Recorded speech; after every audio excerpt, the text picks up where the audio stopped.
The following is intended for mature audiences only. Discretion is advised.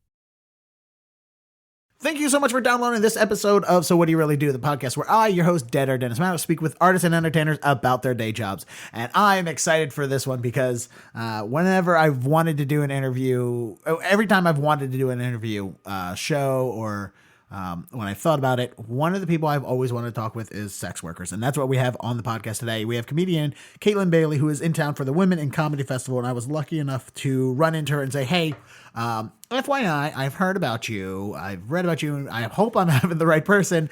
Will you come to my podcast? Because I talk to people about day jobs. And you were, if I'm not mistaken, a sex worker, prostitute, hooker at one time, and I didn't know what to call it. What was the correct term and what would sound less insulting? And I was worried that I remembered it wrong. Like it was somebody else and I thought it was her. Luckily, she was, and obviously that's what we talk about when we talk about the other things she does and the Cake Comedy Tour that she's on right now. You can go to cakecomedy.com. Washington, D.C. friends, they are going to be in town on Tuesday, November 25th.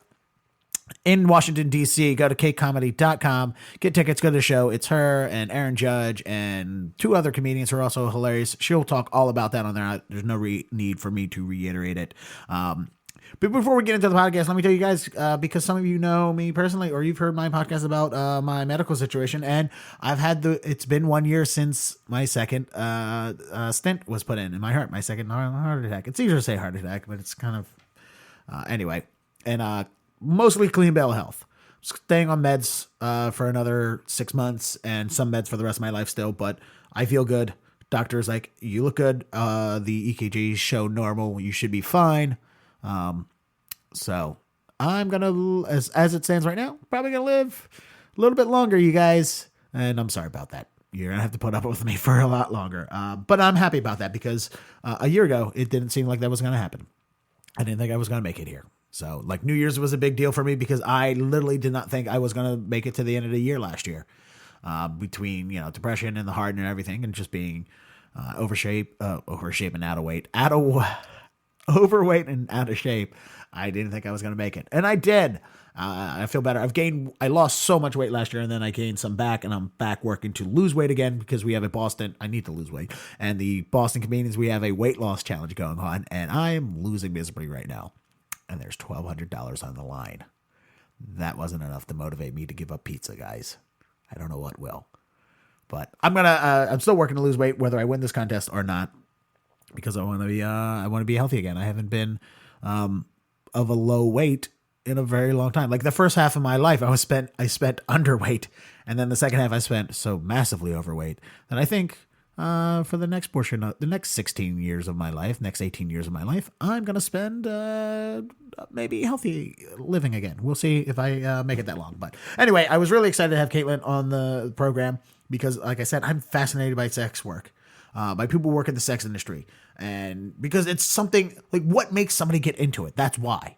And we go over that and she explains it very well. And it's very interesting. And she has talked about it extensively. So to have somebody who has a expert level of knowledge with her situation, not on the industry in general, but she is very sex positive and she is an advocate for sex workers, which I'm not against. I agree with her in a lot of things. So let's go ahead and get it. And she also does stand-up comedy, obviously. So that was it's a good fun. We had a lot of good laughs, and I'm glad that she was in town and that she trusted me enough to come to my studio, home studio, and record this podcast. Please enjoy my conversation on politics and prostitution with comedian Kaytlin Bailey.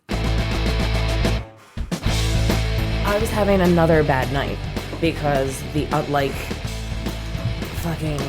our Airbnb host, the bedbug anxiety or whatever. I was hanging on that last word. And we don't have bed bugs. But so all of the mattresses are covered in plastic.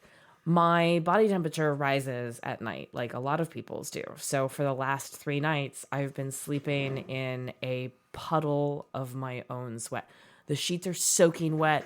My shirt is soaking wet. The pillows are soaking wet. It's just fucking disgusting. And so it's just fucking gross. So I can't sleep. So I'm sleeping until like noon or 1 p.m. but it's not really sleep. I'm just vertical in a puddle of. That's so gross. It's gross. So are the plastic above the sheets or below the sheets? The plastic is below the sheets. Okay. Above the mattress. Okay, so it's between the mattress and the sheets, but it's still. But the sheet is functionally worthless. Yes. As soon as it becomes wet, which happens 8 minutes after I lie down. Yeah, and it just slides right off. I'm sure. Yeah, exactly. It's like a water slide. It's a water. It's gross. Yeah. It's just gross. Oh, yeah. Are you in the one on Memorial Drive with everyone? The Airbnb on near Memorial Drive in Cambridge. I'm in Davis Square. Okay, then you're in a different one. So no. I know. I don't know where I am. I'm with the Cake Girls. That's where I'm at. They're in charge of logistics. I booked everything. I negotiated the money. I did all of that shit. And now they're in charge, and they know that I am functionally worthless and brain dead. You do the paperwork. They take care of everything else. I negotiated the contracts and told them where we were going and when, and then they figured out how we're getting there and where we're sleeping and like making sure that I wake up and brush my teeth. Like they're in charge of literally. I hand Carrie Gravenson and Aaron and Abby my brain for the duration of the tour. Well, Erin Judge does seem like the mom type. She is a mom, yes. so... Yeah, so she feeds me, and she makes sure that I'm sleeping, and she asks me how I feel, and that sort of stuff. And then Carrie is like, hey... Who's funny and delightful. I met her Thursday. Yeah, Carrie's fantastic. They're all fantastic. I mean... I know of Erin Judge. Her and I never met. She was here in Boston before I moved here, and then she moved to New York. Yes. I know her through message work. She seems and now great she's in and LA. She's really, really great. Because Last Comic Standing told her, you need to be in LA. She goes, yes, I do. And so she moved. and now she moved to LA.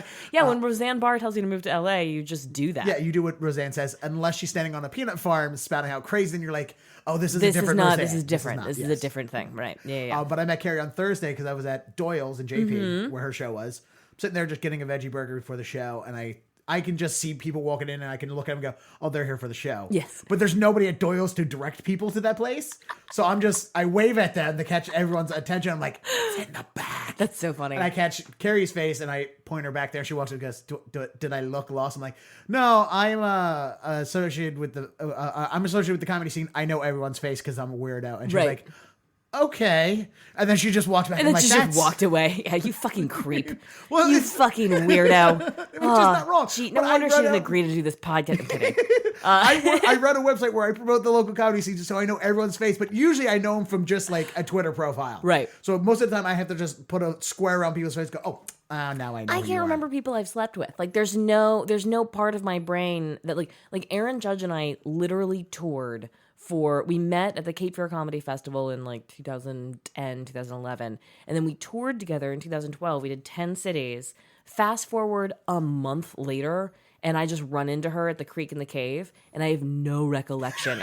I just cannot place this woman who is being super friendly. I just can't, I've learned, this has actually gotten me into a lot of trouble. I've learned to just affect familiarity with literally everyone.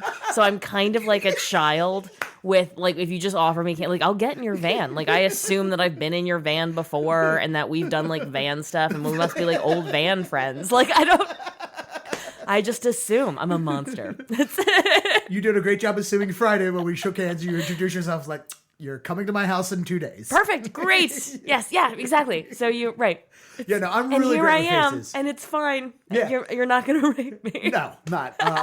I've had too many podcasts where this conversation has to come up where it's like, by the way, are you at all worried? Like, you willingly came to my house. Are you at all worried? Did you, like, vet me with somebody? And they're like, no. No. Well, one of them, she was a comedian from New York who now lives in a RV. Mm-hmm. And I shouldn't talk about that episode because I haven't finished editing it and it didn't come out because it came out right when my computer crashed. And it needs a lot of editing because... Well, basically, I think the only reason she decided to do the podcast is she needed to do laundry. That's really She was like, hey, here's a weird question when I come over to the podcast. Can I do laundry? I was like, you can totally do whatever you want. That didn't occur to me. I almost thought that offer it. I should have fucking done that. Yep, that's what I'm here for. Laundry and conversation. Ugh. And then I realized Friday when we were talking with Troy, when I was speaking with Troy, we met during the shooting of that thing that you and Troy did. I didn't even recognize you because I definitely was no longer a reindeer. Well, that and also that one was like, what?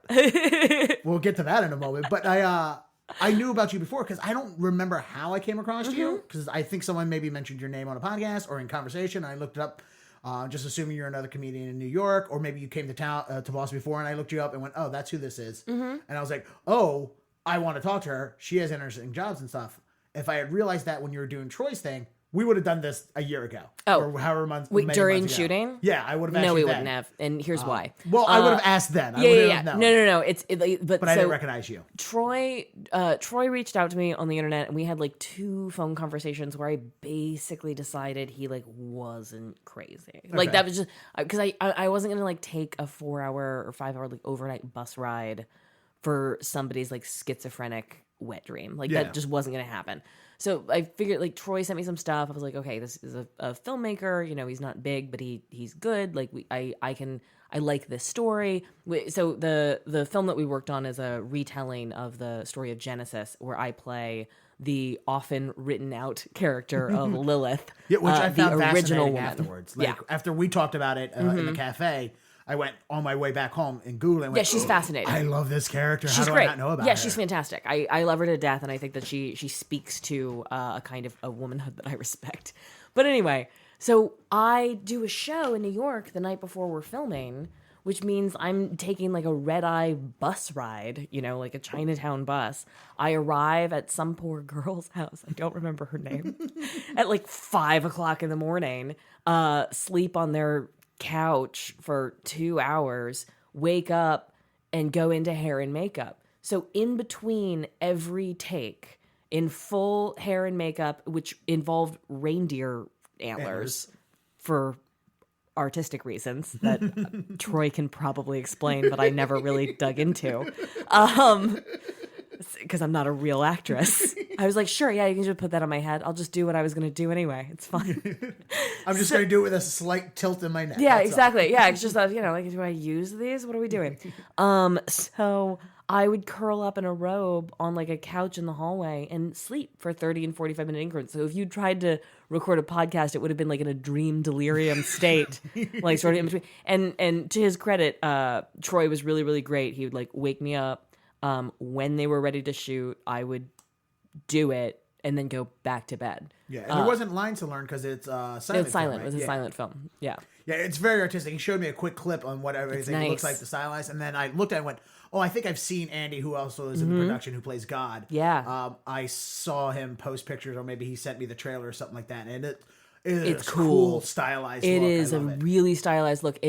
We are naked, and also it is not porn, but it's beautiful. It's a really, really layered, like filmed animation kind of thing. It's really it's very gorgeous. Baxi, which is Walter Baxi, the guy who did the Lord of the Ring cartoons, and the Hobbit, the Lord of the Ring cartoons. Yeah, the Hobbit. The Hobbit, where it's like this script. You basically take you shoot it on film, and then you draw over the film. That's how they did it back then. I don't know how they do it digitally, but literally, if you watch those Lord of the Ring cartoons, like the second one, they literally animated on top of the actual like 16 millimeter film. That's how they made that, which is crazy insane, but it looks really, really cool. Yes. Yeah. So that's good, and that's coming out because I should talk to Troy. When is that coming out? May 6th. May 6th. At the Capitol Theater in Arlington. Yes. Great. We talked about because I made sure he kept reminding me about it because I want to go see the entire production because A, it looks cool and great. 2, my buddy Andy's in support it, and now 3, you're on the podcast, so now I have to support things. Now you have to support the thing. Exactly. We want to do. You came to my creepy. I did. I came to your homeware. creepy house. The cab driver dropped me off, and I was like, "Oh, this is like a house, like, like a neighborhood. Yeah, because I live in New York, so it's whatever. Yeah, home studios are basically home studios are like above bodegas. Yeah, exactly. It was like, oh wow, this is like a house. But yeah, sorry, the studio's in transition mode, so there's like things aren't working right, and that's the other reason why I've stopped things. Like, yeah, you can't tell, but I look at it and go, "Oh, the studio's a wreck," and everyone else is like, "You got microphones, you have 17 monitors, you have a framed poster. You're fucking crushing it." And I also have my Normburger award from Cheers because I ate a big, huge, fat burger because I am a big, fat fatty. Yay!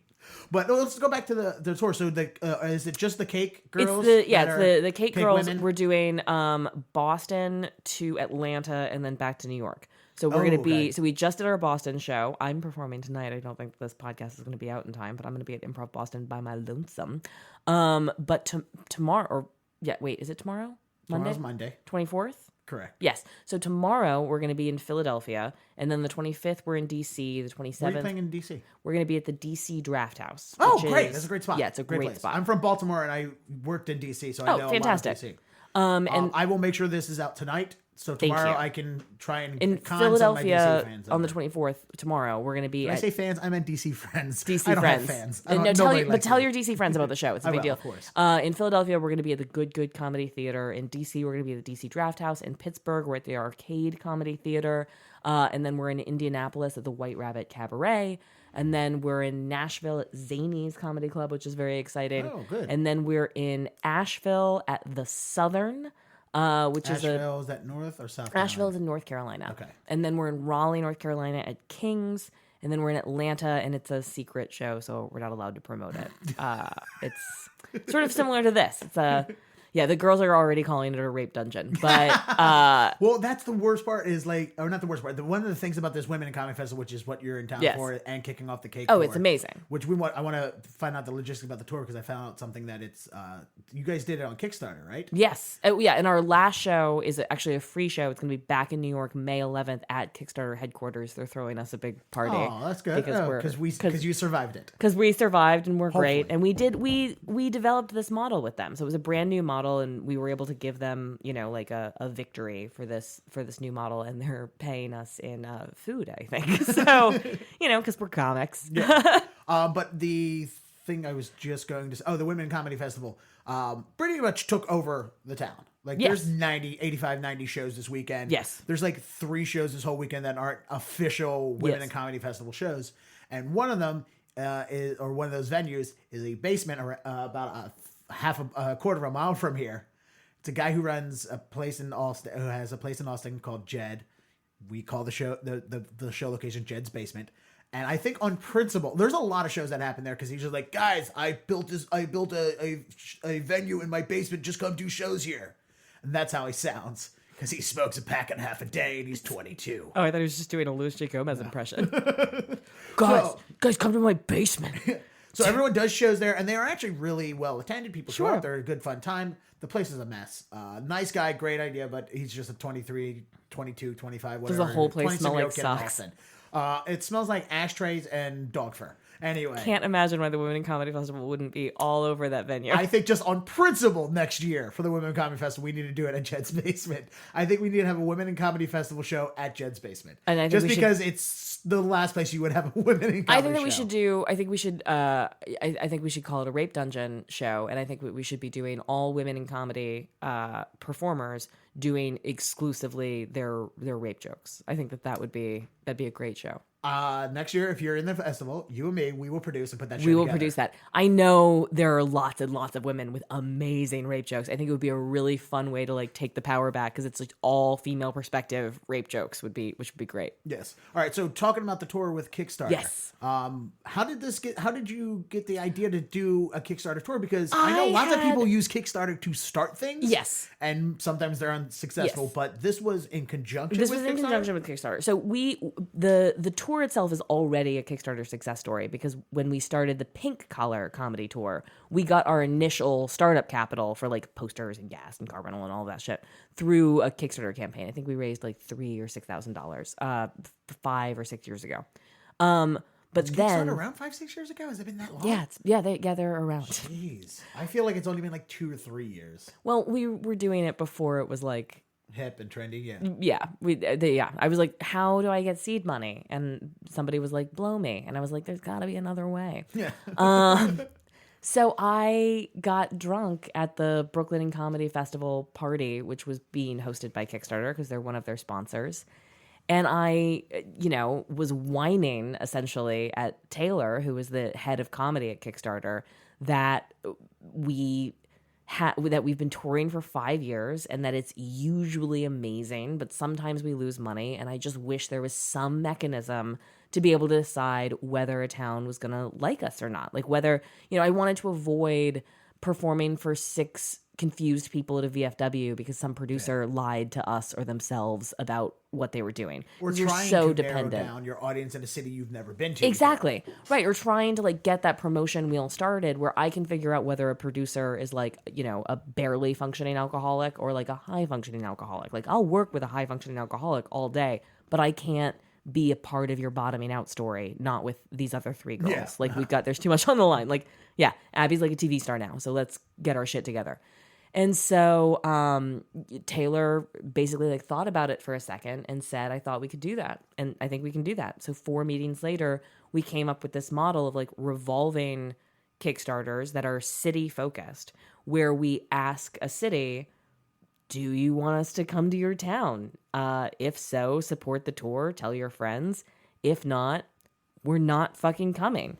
And we were able to pre-sell tickets before approaching a venue, which put us in a much better negotiation position. When we went to a venue and we said we've already sold $1,000 worth of tickets, it makes it a lot easier to like negotiate door deals that make sense. Yeah. And to say like, we're not fucking kidding. We're not fucking around. You know, this isn't our first rodeo. So it helps us overcome that kind of systemic sexism of like, are you girls sure you can do like a big girl comedy show? And we're like, do you want our fucking money or not? We've got objective metrics here. You don't have to depend on your idea of what you think a comedy show looks like. Well, you guys also did it. So first off, before I even ask about the tickets, is there any of the cities that you had planned that just, it didn't sell? You're like, all right, F it. We had to refund 12 tickets because nobody bought them. No. So every city, every show funded. Is that because of the promotion matrix? It was able to hit the people specifically in those areas? It's because I had a lot of ego riding on this, and I just, once I dig into a problem, I canvassed for tickets in Pittsburgh, Philadelphia, DC. I was cold calling people in Asheville. I mean, like I'm an insane person, and I come from a campaign fundraising background.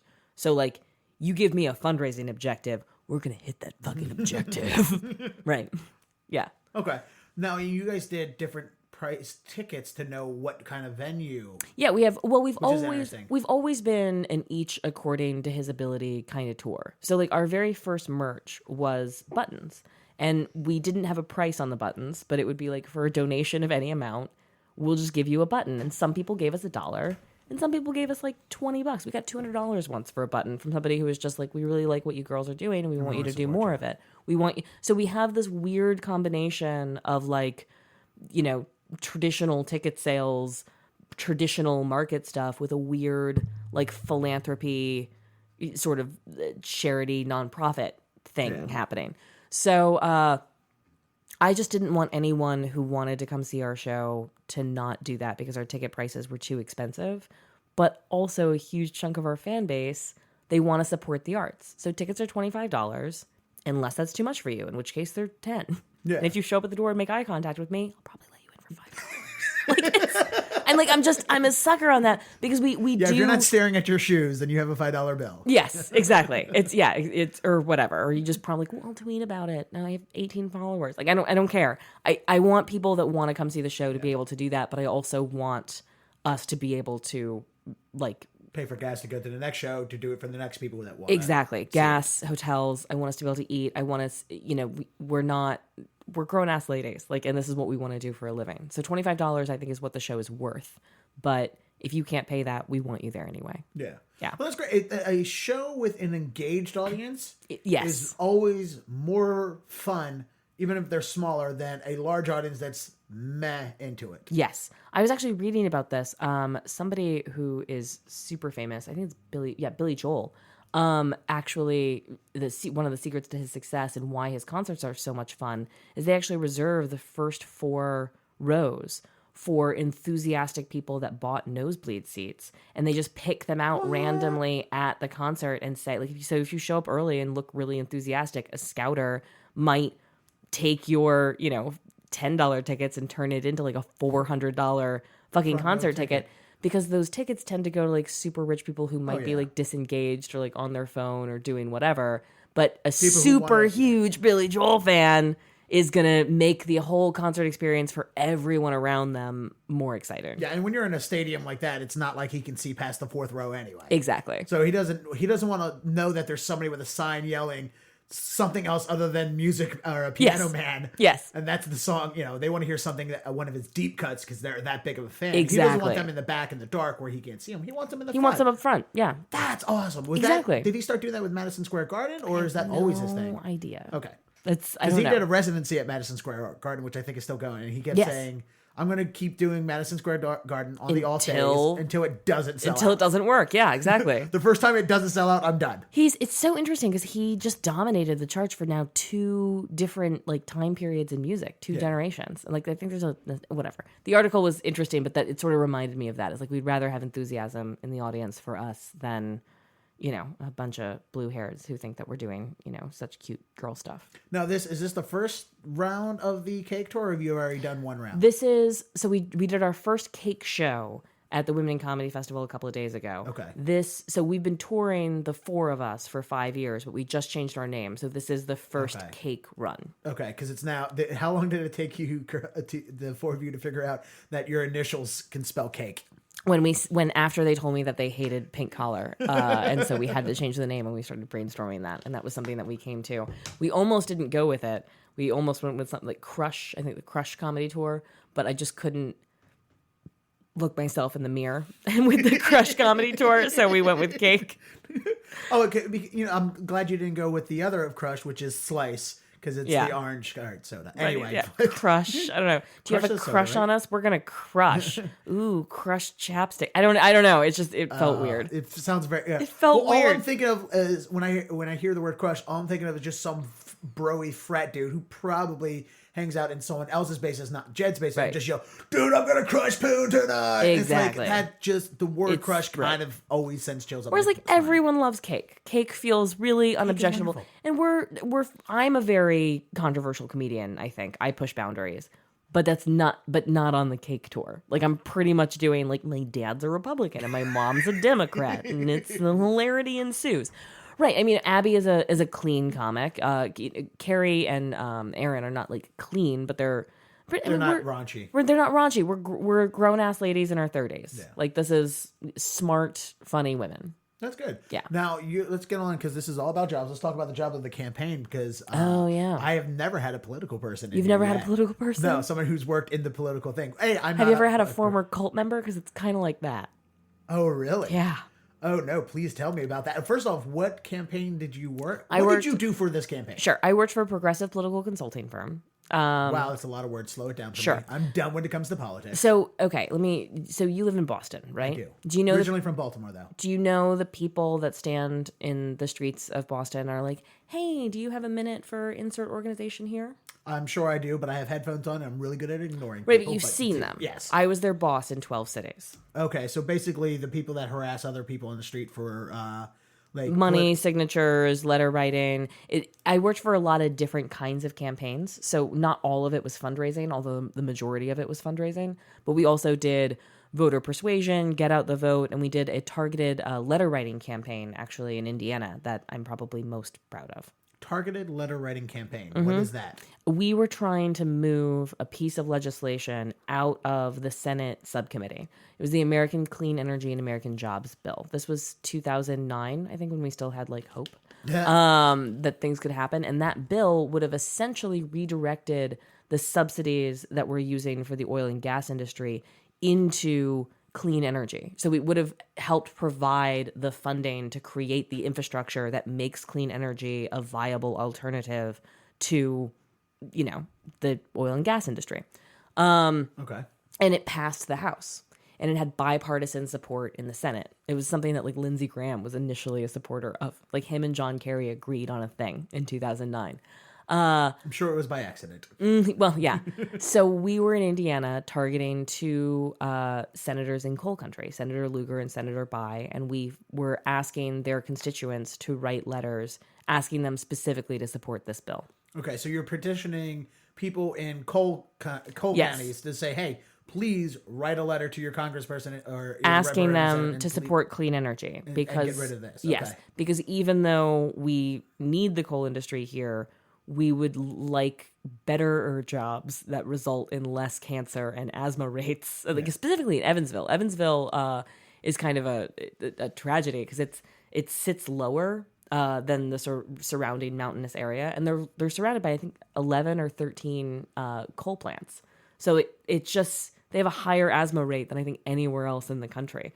Terre Sure, it's a Haute, coincidence. right? Terre Haute is another example. I mean, they have the paper mill there that's just responsible for like a bad smell that I don't know whether or not it's actually toxic. So that wasn't really a coal issue. And then Albany, we were all over those were the 3 cities that I was the campaign director in. So my job was to land in that city, recruit, hire, train, and manage a team of people towards a specific goal. And then once we hit that goal, then we could move on to the next city. And So you live basically on the road, more or less. yeah, for 2 years. In 2 wow. years, I was in 12 cities in 9 states and worked for 11 different campaigns. Oh my God. How long does a campaign usually last? It depends. So some of them are just ongoing, revolving, like, clients that need money all the time because nonprofits. And so, and then some of them are seasonal. Okay. And then some of them are, legislative cycle stuff. Okay. Yeah. So you're only there when it's time to okay. And then you leave and you move around 12 cities in 2 years. Were you doing comedy at this time by then? Not on purpose. But I was giving a lot of speeches. And I was a huge comedy fan. I mean, that was a time, it was one of the big come to Jesus moments I had, was realizing that Stephen Colbert was doing more to teach America about political action committees than all of the canvassers in all of the land doing all of the public outreach that they possibly could. And so it was one of the things where I was like, oh, maybe comedy is more effective at changing hearts and minds than being a soldier in this endless ideological war. I also had a sneaking suspicion that the other side was more better funded than I did, and probably threw fewer temper tantrums about having staplers that just broke. That was my big anxiety. The rage that I had directed at the stapler in our office. It's like they would ship. The computer was one thing. We were regularly shipping broken computers to different fucking campaign offices all over the country. Where it's like, well, this one broke down in Indiana, but see if it works in San Francisco. Just the San Francisco Air, yes. Yeah. Find someone in San Francisco to maybe make this 1996 PC machine work and make it do. I don't know. It's a broken computer shell game, basically. Oh my God! And the fucking stapler. So not only was the stapler broken a huge chunk of the time. Please tell me more about the stapler, Milton. Listen. Tell me more about your swing line. We were also at one point during the 2010 election campaign when I was in Philadelphia. So we were doing, at that point, we were doing voter get out the vote. So we started with voter persuasion, which is basically list building, and then had moved on to get out the vote. And so we're hiring 40 new people a day. And nobody knows where the one sometimes functioning stapler is. And we need it every 8 minutes, all day. At what point do you just go, I don't care, I'm going to Staples with my own paycheck? Oh, no, don't get me started on budget. Oh, the paperwork involved in replacing an item that it said on a byline that we already had. Don't get me started. And was I going to spend any of my money at that point? No, that's how I bankrupted myself the first year. Oh, so you already figured it out. Okay. I already figured it out, yeah, because at that point I was working 120 hours a week for $20,000 a year. So you can spend your own money. And the reason that you're working that hard for that little money is because you really believe that what you're doing is helping make the world a better place. You're part of something larger than yourself. You're on the side of good versus evil. That's what it feels like. So of course you want to spend your own money on a $6 stapler at Staples until you do that for, 7 campaigns. And you're like, why don't I have enough money for toilet paper? You look at your bank statement, it's oh, it's because I bought 1,800 that I staplers won't the be past reimbursed for because I didn't go through the process of getting that thing, checked off on the box of shit that somebody that isn't in the campaign thinks we need. Yeah. I'm pretty sure it's just buy a stapler, put it on a keychain, attach it to your hip, and then just use the stapler and make your life easier and everyone else around you still help because they have one of our staplers. hourly employees make 4 big signs that said stapler this way, stapler goes here, and then they carved out a place. It was stapler goes right here. If it's not right here, you will be fired on the spot because that's how emotionally fragile I was at that moment. And when you're hiring 40 new people a day, you can fire people for dumb fucking cunt reasons. Like, did you put the stapler back? It's in your hand. If you walk out that door with a stapler, I will murder you. It's a bullshit. I can't court-martial you for such an egregious...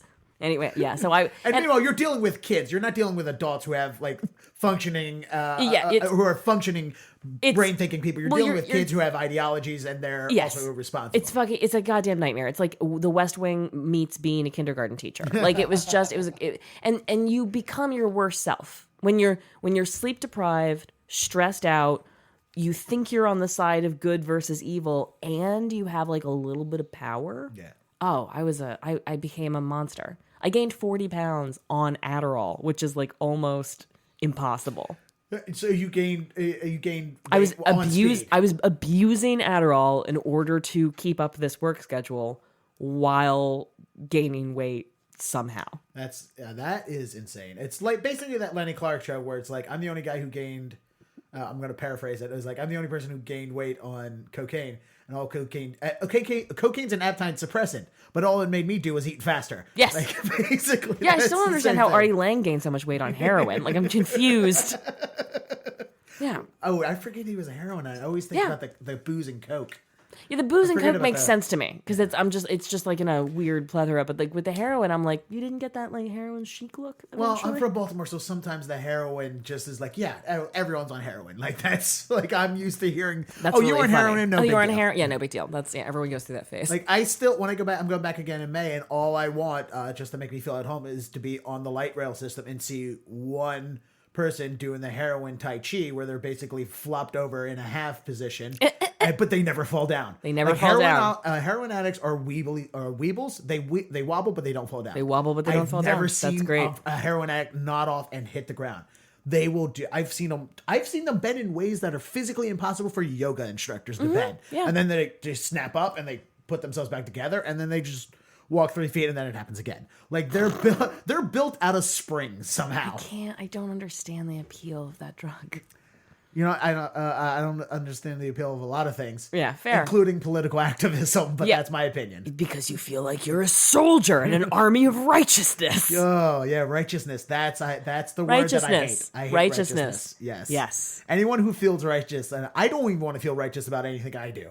Yeah, like, I think comedy is the antithesis to that. I mean, and it's the antithesis to, you know, like religion and political activism-y righteousness or just anything. You know, fucking some dumb neighborhood association that's like, we have to arrest people for not picking up their dog poop because we have a dog poop problem on the brain. It's like comedy cuts through all of that nonsense, and I've become allergic to it, and it's made it real hard to function like in society. Yeah, sometimes you forget you're talking to normal people and they don't get it. Yeah, becoming a comic is basically the process of like becoming a feral person. Yes. Yeah. So where were you? When did you get with this campaign? Was that when you were in New York, or I started? You're I started from my Carolina, North Carolina. I went to the College of Charleston in South Carolina. The Carolinas are one. I'm from the Carolinas. You're nailing it. You're nailing it. I started my political activism career when I was in middle school with this weird like anarcho organization. We did like Food Not Bombs, and we were doing dumpster diving, and we were like part of like the AdAware, which is the organization that eventually started the Occupy Wall Street movement. But when I was in middle school, they were just like a magazine. We had a bi-weekly radio show, and it was with all these like really smart, mostly white suburban kids whining about how it sucked that we were being taxed without representation because we were all like under 18. So like we had these weird, but it was a great education on like democratic principles and advocacy and activism and like the history. We were part of like a long youth movement, like a long like punk movement, a long LGBT activism movement. And then I had started sex work around that time. And I wasn't aware, but I would later become sort of a sex worker rights advocate, which is the only kind of activism that I still do. And I feel really righteous about it because my basic position is like, we're people. After that, I became sexually active, so I decided to volunteer for Planned Parenthood because I wanted to get shit done. So like we were in fringe politics, and then Planned Parenthood is mainstream politics. So that's when I got to like go to the state Senate and testify in front of subcommittee hearings and like deliver letters to legislators and like be welcomed into meetings, and like started doing like media outreach and learning more of the like rules of how the game is played on a national level, as opposed to like a child level where we're like, we don't like it, so we're gonna egg it or whatever we were doing. You know, capitalism is bad. I was like, you know, Down with capitalism, up with candy. exactly right. That was our basic position. But Planned Parenthood was like getting shit done, and they were involved in a long fight. They're a big organization, and they saved my life a couple of times, which was great. After I worked with them all through high school and all through college. I was their go-to organizer on campus. So they kind of treated me like a staff member for 4 years. But I graduated in 2009, which was an economic downturn, so they couldn't offer me a job, which I thought I'd sort of been promised at that point for like 8 years. Graduated high school or college in 2009? College in 2009, into a downturn economy. So I'm just sort of looking for a job.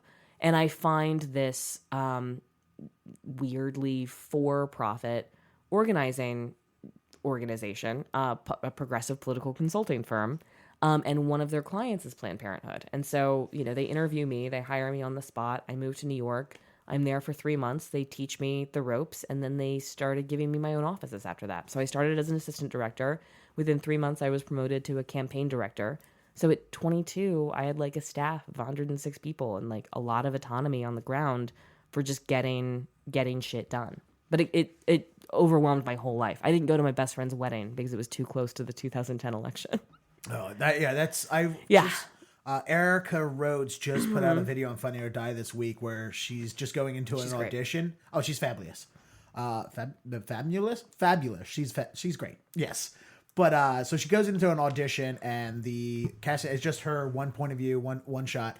Casting director asking her, like, so real quick with this role, there may be, are you okay with riding horse? Are you okay with this? And they just keep going on. She goes, yes. Like, are you okay with living in poverty for the next 7 years of your life and not being able to pay your bills? Yes. Are you capable of asking distant family members for money and stuff like that? Yes. And it keeps going. It's like, are you willing to miss your grandfather's funeral? Already did that. And you just keep asking all these things where it's like, hey, are you willing to miss your best friend's wedding because you can't leave? And are you willing to be in a city in Canada in the middle of nowhere without TV or cable? And she goes, yes, of course. And I'm like, oh, this went from funny to hitting too close to home. This is it, though. That's the game. So when you talk about, like, you know, the life of an artist requires sacrifice, we don't necessarily mean, like, you can be disciplined and right, but like, there's, my father put it best, there's no such thing as more than one number one priority.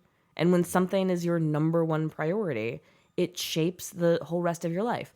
When I was doing campaigns, it was my number one priority. And that's what my life looked like. Now comedy is my number one priority. And this is what my life looks like. Yeah. I'm sleeping in a puddle of my own sweat. So, you know.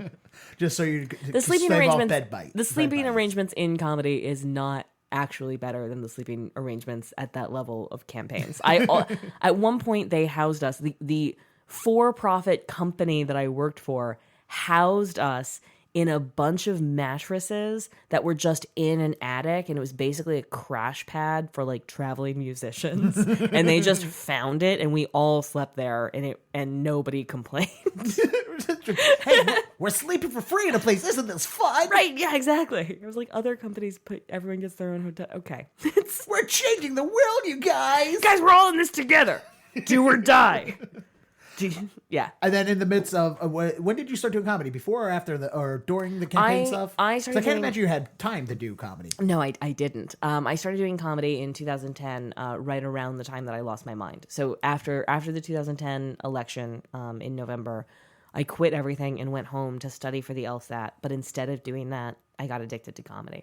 Okay. So now, the 2010 election, that is the one where first Obama election, right? No, was it? Obama was elected in 2008.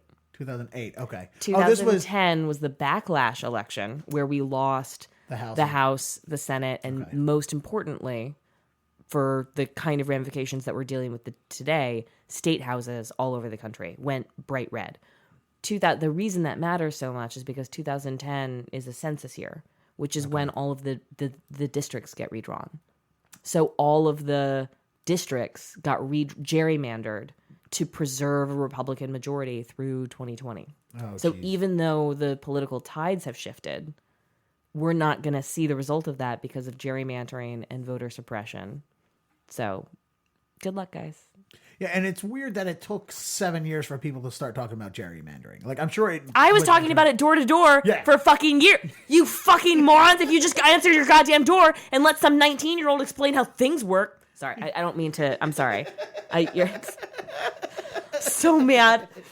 Well, I know, it's one of those, like, I was talking about the Dakota Access Pipeline 3-4 years ago. Yeah. And literally, I went back to the Facebook post about it, and not one comment, not one like. You're like, what? The day everyone's checking in from South Dakota, it's like, we're doing something. It's like, you could have done something a year ago. Yeah, it's too like, late. we don't have to be at this point if you had paid attention then. And Isn't it, like, already built now?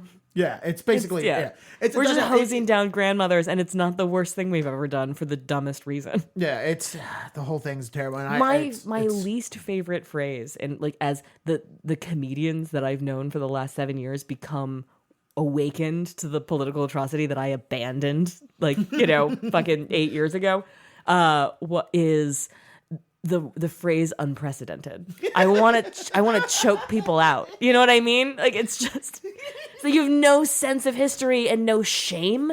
You have there's no humility where you're like, oh, just because I haven't heard of something doesn't mean it's never happened before. Yeah. And like, I want people to be on my side with the Dakota Access Pipeline. I want them to be against it because right. But also you want to be righter than they family. are. I want them to jump on the board when I tell them to. Yeah, because don't jump on it outside of my opinion. Yes.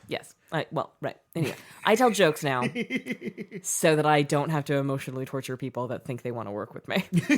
All right. Well, let's get back and then you start doing comedy, and this is where the important thing of your comedy comes in because your comedy deals a lot with your past, which you just brought up. The sex work stuff. Sex work stuff. Which first I'm going to ask, how often are you worried when people find out about that you used to be a sex worker? Before you even ask that. What's the preferred term? Sex worker, hooker, prostitute? Like whore.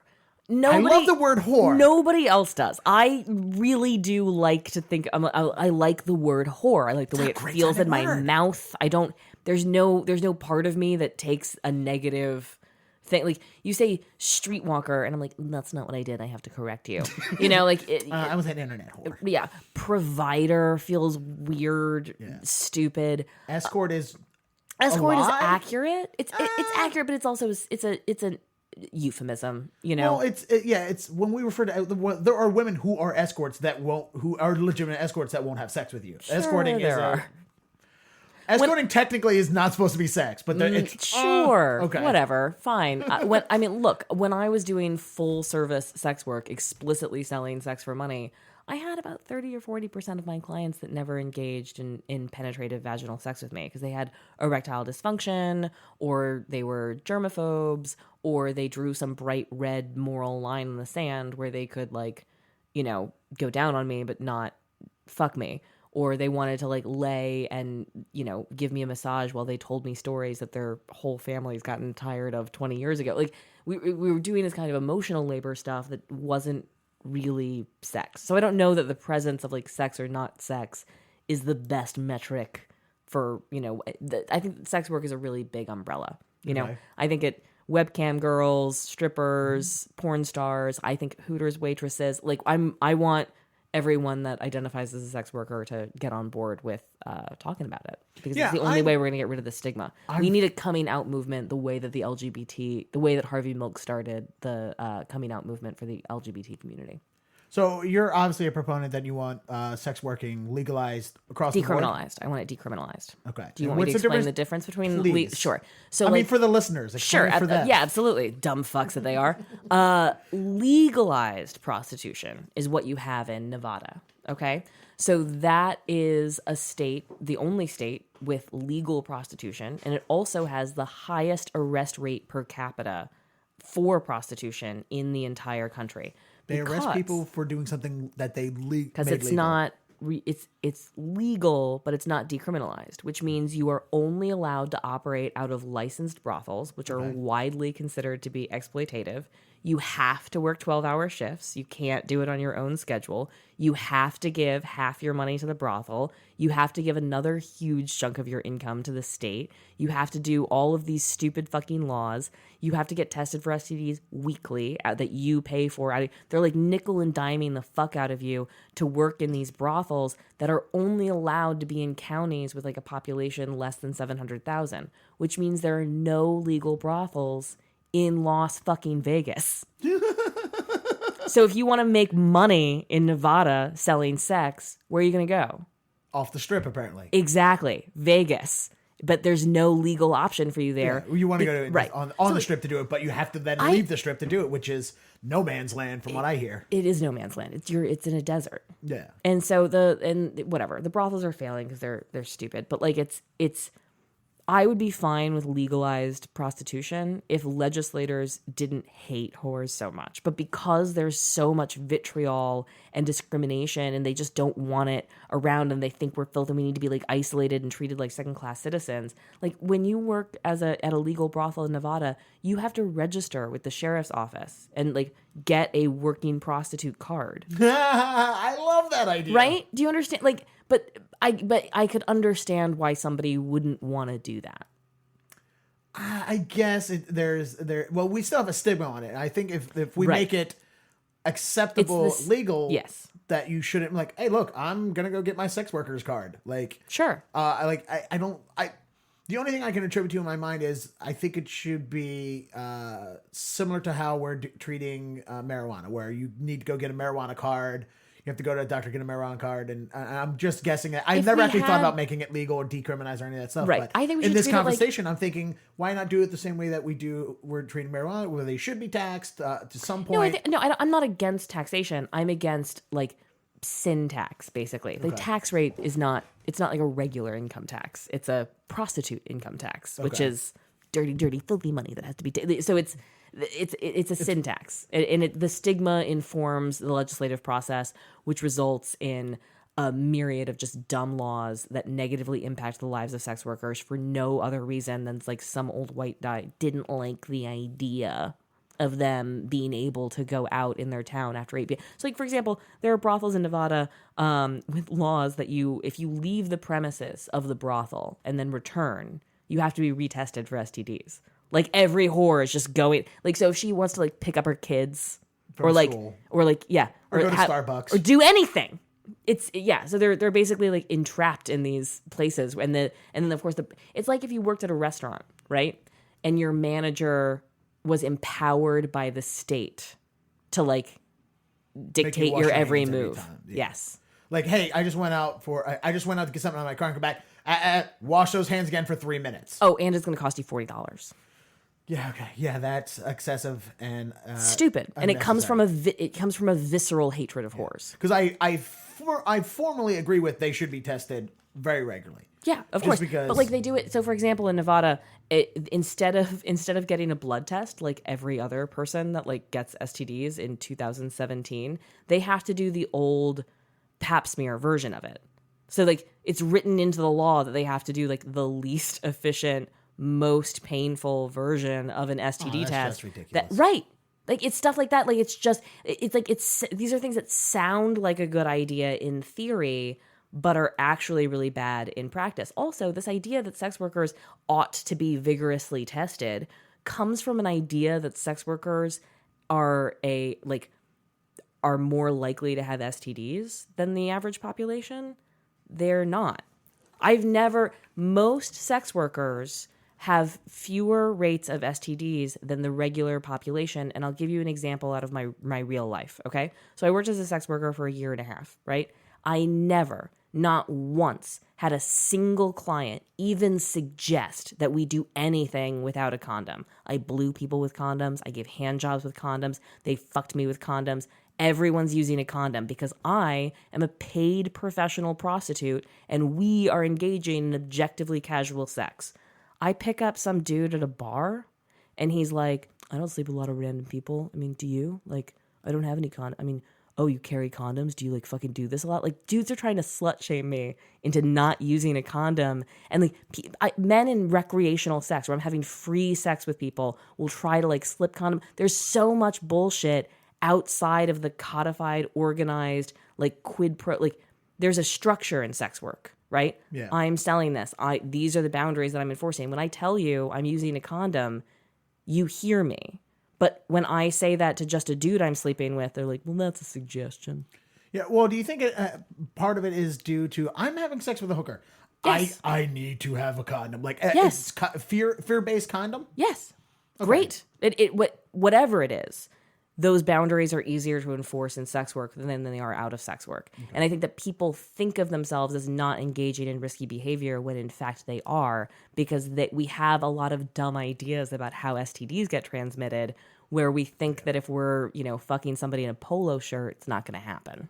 Yeah, I grew up in the 90s, late 80s and through the 90s with the AIDS scare. Yep. And I was very well versed on all the facts of AIDS as through middle school, high school, and into college. And I grew up listening to Loveline, so I became very fearful of STDs at a very early age, which really put a huge slow down on the growth of my sexual growth as a person. Like even to this day, I'm still petrified of anybody could have an STD. So it's like even if casual sex with a woman outside of not I've obviously never been with a hooker, but I will explain. I had sex with a stripper for money, so I guess that makes her a hooker. But That's definitely okay. Yeah, that's you're right. It does. No, I'm on the side of that, but it wasn't.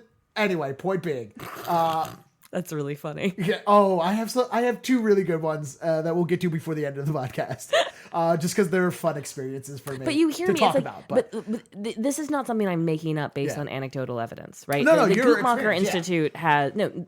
It's not just my experience, which is anecdotal evidence. The Guttmacher Institute has studied this. There are organizations out there who have surveyed sex worker communities all over the fucking world. The only places that sex workers have a higher incident of STDs is if they are unable to use condoms because condoms are not available or condoms are used against them in a court of law, and they don't have access to like medical care, basically. So like when you discriminate against sex workers and take the tools that they need to do their job away from them, STD rates go up. But if you give sex workers the tools they need to do their job, they have a real self-interest in maintaining their fucking body in a way that people like getting drunk on a Saturday and hooking up just don't. Okay. Well, also, for the most part, in your experience, you were sober during all of it. There's still a lot of portion of that, and I don't know how close your experience is with this, but being from Baltimore, there's a lot of sex workers who are, and I used finger quotes lightly because they're survival sex workers who are doing that's drug a great work. term for it. Yes. I was going to say drug addicts who are having sex for drug money. Yes. And I don't know what the percentage of that is in that industry. And that's the people I worry the most about. Like you're an adult. You made a conscious decision I was to 17 do this. when I started. Adult-ish. But I was president of the debate team. So, there's that. You can't. That is the most adult thing I've ever heard. But I got a speeding ticket going 106 miles an hour in a 65 because I was late for a mock trial. And I told the police officer that, and he wrote me a warning ticket. Excellent. I'm on you're in your little debate. I'm on my little with my blazer. Fake, yeah, exactly.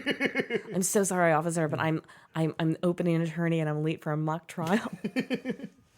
But it's you made a conscious decision to get into it. Yeah, but you didn't do it because you had no other choice to do it. And I'm sure most of the people you associated with, or people who made a conscious decision to get it. But there's the people who didn't make a conscious decision, who didn't know better to do. I didn't feel like I had a choice about working at Starbucks, and I felt super exploited, and it was super harmful for my health. But I ran out of fucking options, and they were the only people that hired me, and it was traumatic. It was awful. We are all making choices based on the things that are available to us, right? So I think that wage slavery is terrible. I think that the choices that people make coming from a place of poverty is fucking awful across the board. Whether they choose to be, a fucking retail servant, or they choose to give blowjobs, or they choose to sell drugs, or they choose to, we're all kind of making choices within the limitations of our own lives and our own options. I think there's so many fucking problems with the way that we do that, but sex work is not uniquely exploitative. It's one of many options, but we've just gotten super precious with it, and we've chosen to vilify it in a way that is really unfair given how it actually operates. So the things that make sex work dangerous are because it's a black market. Like, if that makes sense. Like, so the reason, it's why pharmacists and drug dealers have very different lives, even though they do the same thing. Yeah. I get it. Okay. Well, let me ask you this.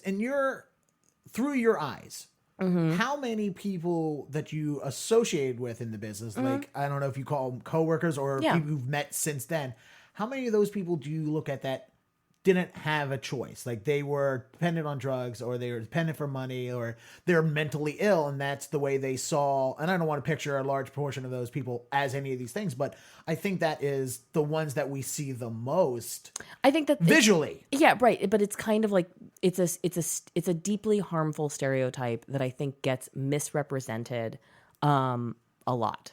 I think that, a lot of the. So, for example, labor laws, right? So there's like an unintended consequence. So you have somebody who's running away from an abusive home at 12 or 13 or 14 years old, right? And they're not allowed to participate in the legal market. They're not allowed to get a job because they're under the age of 15, right? So what are the options that are available to them? Theft. Okay. And turning tricks. And... I'm going to go with working under the table, illegal work. Yeah, right. Yeah. So like the informal economy is available to them. They're super vulnerable. Almost no matter what kind of work they're doing, they might be exploited, whether it's mowing lawns or it's fucking, doing, hustling drugs, or whether it's selling sex, right? So like exploitation in that sort of realm is not unique to sex work, but it's a part of it. What I have sort of found in sex work is that it's a community. So like that person's going to hook up with somebody who's older than they are, who knows more, that's going to help them navigate and self-advocate and figure out like their own boundaries and help try to mitigate the damage of that. But I was 17 and people were super protective and of me. Like I had when I was 17, I worked as an independent. So that there's no pimp. It's just me and my computer and my email address and my cell phone, and like that's it. And this is before I could get emails on my phone, so it was like real complicated. Well, I used to get my Yahoo email as a text message, and then I would have to send a text. Decipher that, yeah. I would have to send the text to your email account, and then it would then send it from there, and it still came out screwed up. So I got the attention of a local, you can call her a madam, you can call her whatever she was, but she basically scheduled appointments and did background checks. Before you get to the madam, how did you start doing it online? I Googled escort Raleigh, North Carolina. No, I found a message board with that had, and so I read like the FAQ section of this message board, and it's where providers or hookers or whatever would post their ad, and then clients would respond, and then there was a back and forth. It was kind of like Facebook for sex workers. Okay. And so we would. So I read the FAQ section. And a sex worker had a website specifically saying this is how you get into the sex. No, the FAQ was directed at men. Like, this is what to expect for your first appointment. This is like how you conduct yourself. And through that, I induced what was expected of me. You reverse engineered the knowledge to start doing it on your own. Exactly. Okay. Yeah, again. And so I've been trained in that on the debate team. I was really good at logic puzzles. So one of the major problems I had when I first started is that I was not legally allowed to rent my own hotel room. So that meant that I would have to offer discounts and try to get men to take like the first appointment for the day and leave me the key card. So you can continue to use the room. So that I can continue to use the room.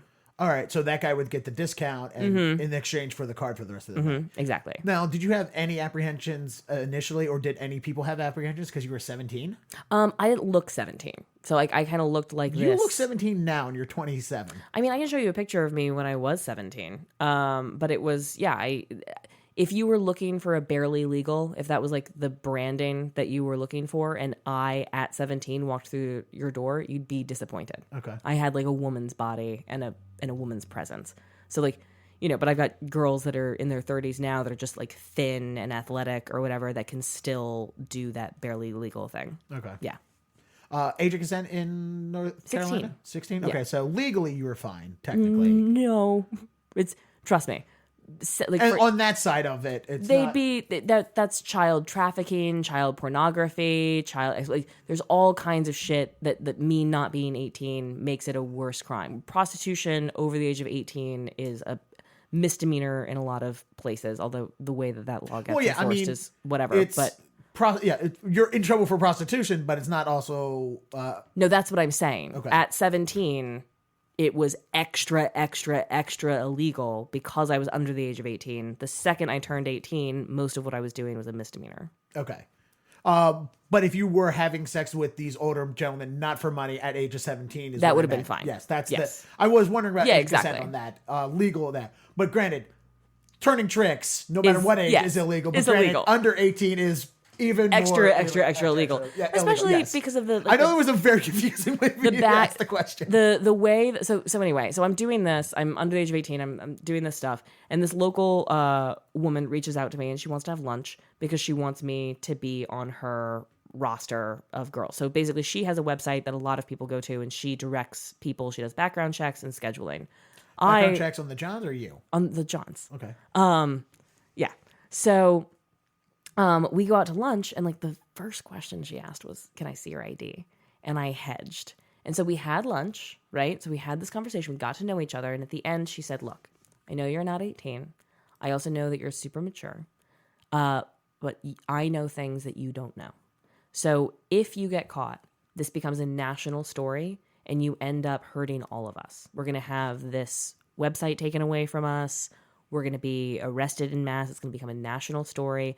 Everyone that you've ever worked for, the FBI is going to get involved. They're going to be charged with child pornography. This is a big deal. If you wait until you're 18 and can prove it to me, then I will help you in any way that I can. But right now, I'm having you removed from this website." So for 2 months, I couldn't work, except I did see my regulars that continued to reach out to me, but I couldn't advertise and I couldn't get new work. Until I turned 18. And then the second I turned 18, she was true to her word. She helped me in any way that she could. And I was so happy working with her. She was sounds great. Very The Color of Money with Paul Newman and Tom I haven't Cruise. seen that, actually. It's a movie. Paul Newman is a retired pool shark. Tom Cruise starts. It's the sequel to another pool movie with Paul Newman. I forgot the name of it. The Hustler, maybe. Mm-hmm. But I've recently watched it, and that's why it's on my brain. Where he brings in this kid who's just rough around the edges but really good at pool to show him how to be a hustler, a pool shark. And he takes them to the biggest thing. So it sounds similar to that in my head. It's a little bit where like it's that. Like, hey, look, you're good at this. I can make you better. Wait till you're 18. That's not part of The Color of Money movie, but that it sounds like I'm gonna bring you under my hooker wings, which she sounds did, and awesome. that's a huge part of not just sex work, but a lot of these informal economies where you've got a lot of oral history and a lot of you don't have a manual or an MBA program in how to do this stuff. So you rely on the connections that you make in sort of a messy learning process. I believe that if this were legal, you could help with that learning curve quite a bit by bringing it into the light. You could make it literally safer because you could report abuse. It was made very, very clear to me very early that if I ever got raped on the job, it was just part of the... You're screwed. Yeah, it's just the cost of doing business. I never was. But I know people that were. That question. Yeah, no. The only time I've ever feared for my life in bed with a man was with somebody that I loved very much, who I thought I knew very well. I've been, and abusive relationships and intimate partners are the largest threat to women. It's not strangers. Strange men are not punching out strange women at bars. It's, partners, boyfriends, husbands, People you know. Yeah. People you know. Yeah, you're more likely to be attacked by somebody you know than a stranger, apparently. Exactly. You just are. That works, yeah. Yes. Did you ever have to turn down a client because it was just felt sketchy? Yes. Okay. My rule on this, which I made up by myself, because it's what happens when you own your own business, was if I felt uncomfortable, I didn't go. I had the privilege of doing that because I didn't have any bills to pay and I was still getting an allowance from my parents. Just double dipping.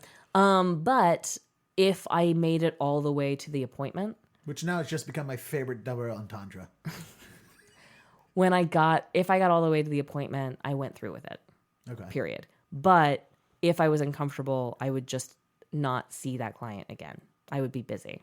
Okay. Yeah. So if he made you uncomfortable during the act, it's like, I'm not coming back. Yeah. But Okay. I would make a mental note of that instead of like not doing it for two reasons. One, it's safer to follow through. If you tell someone that you're leaving in the middle of an appointment, that's a time that they might become erratic or violent. And also I felt like it was just unfair, like especially if it was like a body odor issue or just like a personal philosophy thing or an energy or like, they said some dumb shit about women. Like, I'm not going to give this guy the experience of being turned down by a prostitute. I'm going to go through the appointment and I then have a story just about that too. not do it later. Yeah. Okay. Just so, never do it again. what things would make you not want to go to not make it to the appointment? Like, what would somebody have to say or do to make you that uncomfortable to go, oh, I'm bailing out of this before? Negotiating prices. Okay, so if they haggled? Yeah, haggling of any kind. Any kind of like not doing my screening process. If they fought me on any of the things that made me feel safe. Like if they didn't want to give me their real name, or if they didn't want to give me, or if they didn't want to show me their ID, or if they didn't want to tell me where they worked, or weird allusions to, it's the same thing with like dating websites. Like somebody sends me an email full of mumbo jumbo. I'm like, oh, this is a crazy person. Like I'm not gonna drive 45 minutes and lie to my parents to meet a crazy person. Mm-hmm. Yeah. All right. So prices, you mentioned that. Mm-hmm. What were your prices and how did you come up with those numbers? The way that I came up with it is I looked at the website, that I was sort of stalking for weeks. I looked at what everyone else was charging, the range of it. I looked at what the top tier was, and then I added $50 because I wasn't interested in volume and I wanted to set myself apart. So you overcharged to separate overcharged. yourself from the riffraff. Yep. Similar to a dress code at the nightclubs. Exactly. Okay. Well, I don't know that that's what the dress codes are. I think it's more about racism, but yeah. Well, in their eyes, it's the racism part is to keep the riffraff out, but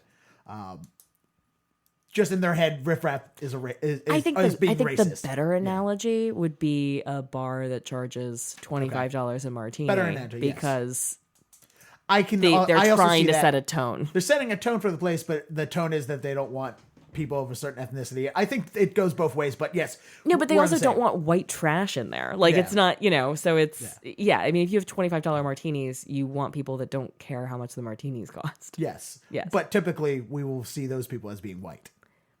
Yes, but we also don't want poor white people in there. Whereas I think that a lot of that dress code stuff, especially when it's like do-rags are not allowed and like sneakers are not allowed. It's like, look, if Jay-Z comes here, let him in. Like he can afford your $25 fucking martinis. Yeah.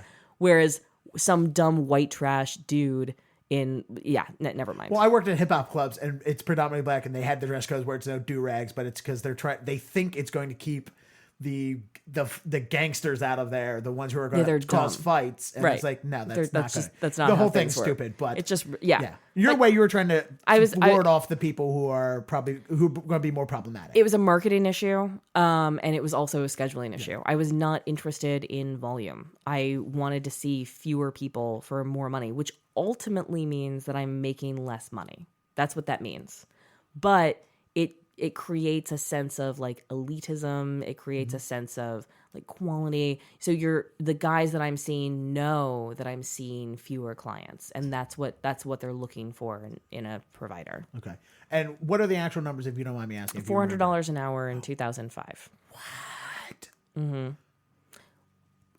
I did not pay that much. How much did you pay? I did. When I was all right, I'll tell you the fun story and then I'll tell you the one that actually happened. The fun story was, it was my best friend's bachelor party. We were at a strip club in Dundalk, and one of the girls who worked during the day was hanging out drunk after hours with us at night, and we're outside smoking a cigarette talking. I introduced her to him. We talk, and he walks back inside, she looks at me and she goes, I'll fuck the both of you right now for $70. Okay. And I was like, oh, no, absolutely not. And the joke that I used to tell for it was, I was like, that's my best friend, the mother of his He's about to marry the mother of his child. He absolutely loves her. I would never let him do that. How much for just me? Mm-hmm. And she goes, $40. And then again, the joke is, oh, if I get another friend on this, I can save $5. Wow. Have you ever done a threesome before? I have. With the men? Yes. Were you able to maintain your erection? Yeah. Okay. So I joke, and I'm like, I don't want any of this to happen, but all my head is like, this is a good story, whether this happens or not, Dennis. Like, you just need to follow through this conversation to see where it's going to go. So I was like, how much for just a blowjob? And she goes, $20. I'm like, all right, cool. We're working with that. I was like, do you want to do? She was. This is one of the differences between street work and escort work. So like, this is exactly the kind of negotiation that I wanted to avoid. Yeah. Right? Like, I didn't want to get into, like, I'm like, look, we're going to have an experience for an hour. That experience might include a blowjob. It might include sex. It might include butt stuff. But like, we're gonna sexually explore for an hour. So you're paying me for my time. Yes. Whether any of that happens or not. Whereas like street work is about negotiating by the act. And that gets, I hated it for the same reason that I hate a lot of aggressive sales stuff. And it's one of the reasons I hated the structure of the brothels in Nevada, is that they do a lot of that stuff. And it gives me the heebie-jeebies. I just hate it. For me, it was the first time this had ever happened. Right. I was shocked and confused and scared, but also intrigued. Of course. And at the same time, I'm thinking, well, however this pans out, Dennis, this is a good story. Yeah. I don't actually want to have sex with this woman. Right. And I kept throwing things out there, expecting, like, I assumed that this was never going to happen. And actually, it never did. Spoiler alert, it didn't happen. So you're a time waster. No, I wanted to know. You're a time waster. It's no different than if I could bring her in on the podcast and have the conversation about it with her at the time. There just wasn't podcast. The difference is that she needed the $40 or the $80 or the $70 or whatever, and probably needed it by that night in order to have a place to stay or something.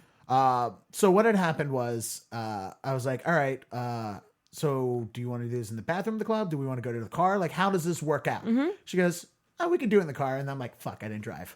So I have to ask my best friend who's the other best man in the wedding for his keys to his car. And he's like, nope, absolutely not. Absolutely no. Yeah. And I was like, all right, let me level with you. I got a stripper who's going to blow me for $20. Can I just use your car? I won't make a mess. He goes, no, absolutely not now. I thought you were just going to drive away drunk. No. So I asked another guy at the thing, just, hey, Chad, can I borrow the keys to your car? He goes, yeah, here. Now I feel guilty, and I have to tell him, I was like, look, by the way, it's for this. And he goes, oh, let me go clear off the back seat for him. Like, why are we not best friends? Right. And then, so her and I are across the thing. We're looking at each other, and how everyone in the bachelor party knows this is happening. And they're all, like, excited for it, because it's like, sure, Dennis is going to go bang a stripper. And I'm like, I don't know if I actually want to continue doing this. Like, I was curious about it, and I don't know. But then it became too real. Yeah, It really was. And I was curious, and that's why they followed through. She looks at me. She kind of gives me a look. She goes outside. I was like, all right, guys, I'll be right back. I go outside. She waves at me, gets in a car with another guy, and then drives away. I'm like, I was just about to pay. She knew you were a fucking time waster. No, I would have followed through with it. I would have paid her, but I didn't. And also, I like, it wasn't malicious to waste her time. It was interesting. I was interested in the whole thing. Well, and in hindsight, I'm glad I didn't fall through. Let me give you another example of why I wouldn't see somebody, right? So some reasonable person. So I would never see somebody who had never seen an escort before, right? Because I needed 2 industry references. So you needed to give me the names of 2 other women that you'd seen and presumably not robbed or killed, right? But would you contact those women? Yes. I only needed to get in touch with one of them, but I did need to get in touch with one of them. That's why I needed 2. So that would happen. But sometimes I would get these emails that were just these like long-winded explanations of like things that like their fears, hopes, and dreams for like our session and also the whole fucking world, right? These like 7-paragraph things. And I answer questions back and forth, but like I want to limit what we're doing to the time that you're paying me for. I don't want to do all of this extra stuff. So like, just give me like a tape. Like I want, more pictures or a more explicit description or like more. And I'm like, and it didn't take me very long at all to realize these are dudes that are looking for jerk off material that is never going to result in like an actual appointment with a person or any, and there's no money at the end of this masturbatory exercise. Okay. Did you ever, when you were starting it, what was your worry about getting called by police in a sting operation or something like that, like an undercover? I'm just super white, so like I just wasn't. That's what the references were for. So like I'd call references. I was nervous about references out of state, but I'd call them. Yeah. Now, what gave you the idea for references? You just saw that in the FAQ? FAQ. Yeah. Okay. If someone asks you for references, it's normal, and here's why they do that. Okay. And how did you when you asked for the references, did they provide contact information, or did you have to hunt these girls down? I would have to just go back to the same message board.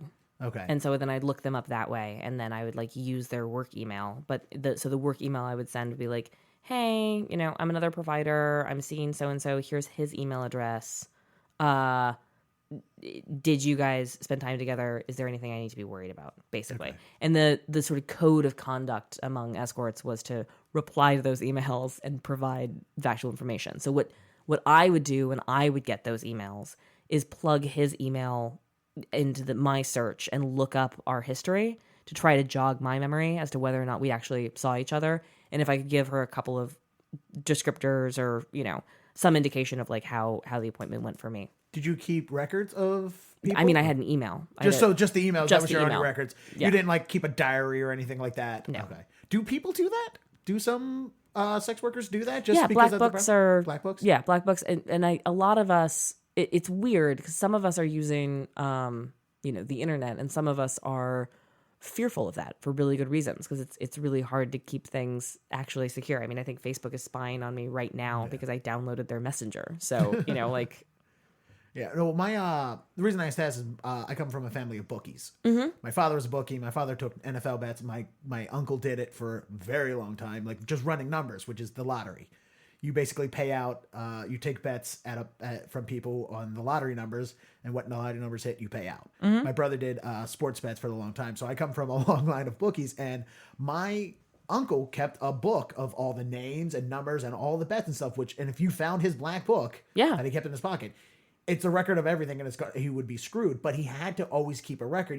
We were talking about it when I was like 9. Yes. And he was like, yeah, no, I always wrote everything down because I needed proof in case somebody the next day when I go to pay, when they said, hey, I picked the numbers that won. You're like, no, you didn't. Here's the numbers that you, and that's that one pressure, of those things that you kind of have to do to protect yourself. Yeah, but it's different. It's different in sex work, right? It is. That's the world I know. Yeah. So I needed the record to provide references because I don't have like a Rolodex in my brain of like names and interactions, but the email exchange would help like jog my memory, and I could go through and be like, oh, we've emailed back and forth 7 times. We must have seen each other 6 of those times. Like this is a good guy. Okay. Yeah. This guy's trustworthy. I just wonder if somebody is obsessive enough to keep a record. It's like, all right, so I was with John and he likes this and he liked that. And you know what? He said this that weirded me out, and that's what they use. Absolutely. So like people do that. They absolutely do that. And it's the same way that you would, because you're playing a different role with every person. Yeah. So you would have, you can be like silk stockings somebody likes, or their fetishes and fantasies. Yeah, their fetishes or fantasies, so that you don't have to keep. Although honestly, within the first like 3 minutes of the appointment, you remember because you just do. But to each their own. Everyone's running their. There are as many different ways to do sex work as there are ways to like be a person. Like we all come to the table with different skills, different needs. And different ways of like making ourselves feel safe and connecting to clients. So we figure it out. Now, the madam you talked about earlier that found you, is that how she found you? Is through the references? Website. No, not I was posting. She saw my ad. Okay, so she just saw your ad. Is like, all right, who's this person? She's like, okay. This is somebody that fits with our branding. Was headhunting. Yeah. Oh, okay. And then when she met you, went, oh, you're underage. She opens every meeting by asking people for their ID. Does she? She even said, you did not seem underage to me. Oh, okay. Yeah. She's like, I thought you were about 20, 22. Okay. Yeah. All right. I was wondering why she would have contacted you. If it was one of those like, oh, here's somebody who's going to screw us over. Or if she's like, hey, here's somebody who needs to join our organization. So there's a couple of different ways to get into sex work. If you work with an agency, you want to be working with a reputable agency because they can and do exploit you. It's a black market. Yeah. So is an interview process. It's kind of like management now. Like the comedy is a little bit of a black market as well. there are exploitative managers in comedy and there are exploitative managers in sex work.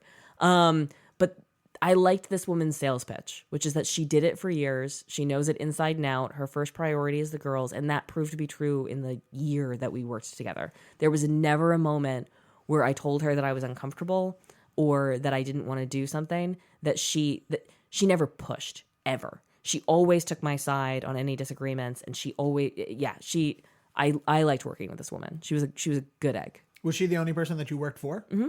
Okay. Now, what made you leave the business? I went to college. Okay. Yeah. And so I didn't have time in college the same way that I had time in high school because I was doing my own thing. And then I came back and took a couple of appointments over Thanksgiving break. And then just sort of, it just wasn't fun anymore. So I quit because I didn't need the money. Okay. Yeah. Now, and then I promised myself I would never do it for the money, which is an easy promise to make before you need money for things. How long, have you ever thought about getting back into it? I've only gotten back into it in sort of like a patron relationship. I haven't done the hourly stuff. Patron ever relationship, again. What do you mean? Like, somebody will pay me like monthly, and we have a less structured relationship where it's not like hourly and I'm using my real name. So you still occasionally take appointments? I have done that, yeah. Oh, okay. But it's not appointments. That's the difference. So like an appointment would be an or, escort. Yeah. So they call it sugaring now. It's like the sugar baby, sugar daddy relationship. Okay. It is similar to, but also very, very different from hourly sex work, which is also very different from street sex work, which is different from webcam sex work, which is different from stripping, which is different. And so it's like there are all these different manifestations of it. I am only an expert in my own experience. In fact, I'm sort of like thinking back, I'm in no position to talk about what it's like to be a survival sex worker. I just don't have that experience.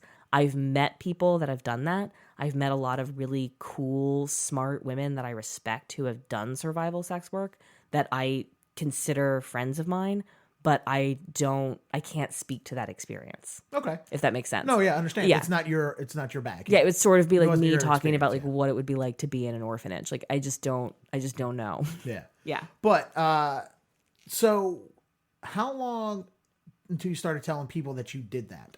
I started telling people that I was a sex worker a year after I got out of my abusive relationship with a guy who told me that I was unlovable because I had that in my past. So you told him? I told him. I told every person that I was in a long-term relationship with. I've never been in a long-term relationship with somebody who didn't know. And after my abusive situation, I have never slept with somebody who didn't already know. So you tell people ahead of time? I tell people ahead of time because it reduces the risk of violence. Okay. When did you start doing it in your comedy?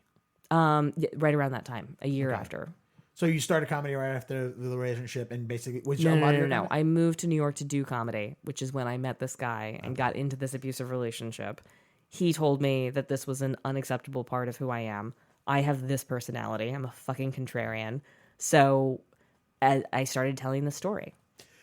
When you would tell people outside of boyfriends, or including boyfriends and other people. My best friend knew the whole time. She knew before I started. Really? Okay. Yeah. Like, so, and she's still my best friend. We met first day, freshman year of high school, and she watched me consider doing this, research doing this, struggle with whether or not I really wanted to start doing this, and then doing it. She watched that whole process. Is it one of those things like every time somebody does something, they always go to their friends, oh my God, you should totally start doing this too? Was there ever that? No, absolutely not. I mean, she and I were doing like threesomes, but she didn't lose her virginity for another like 3 years. She was like 18 or 19 when she lost her virginity.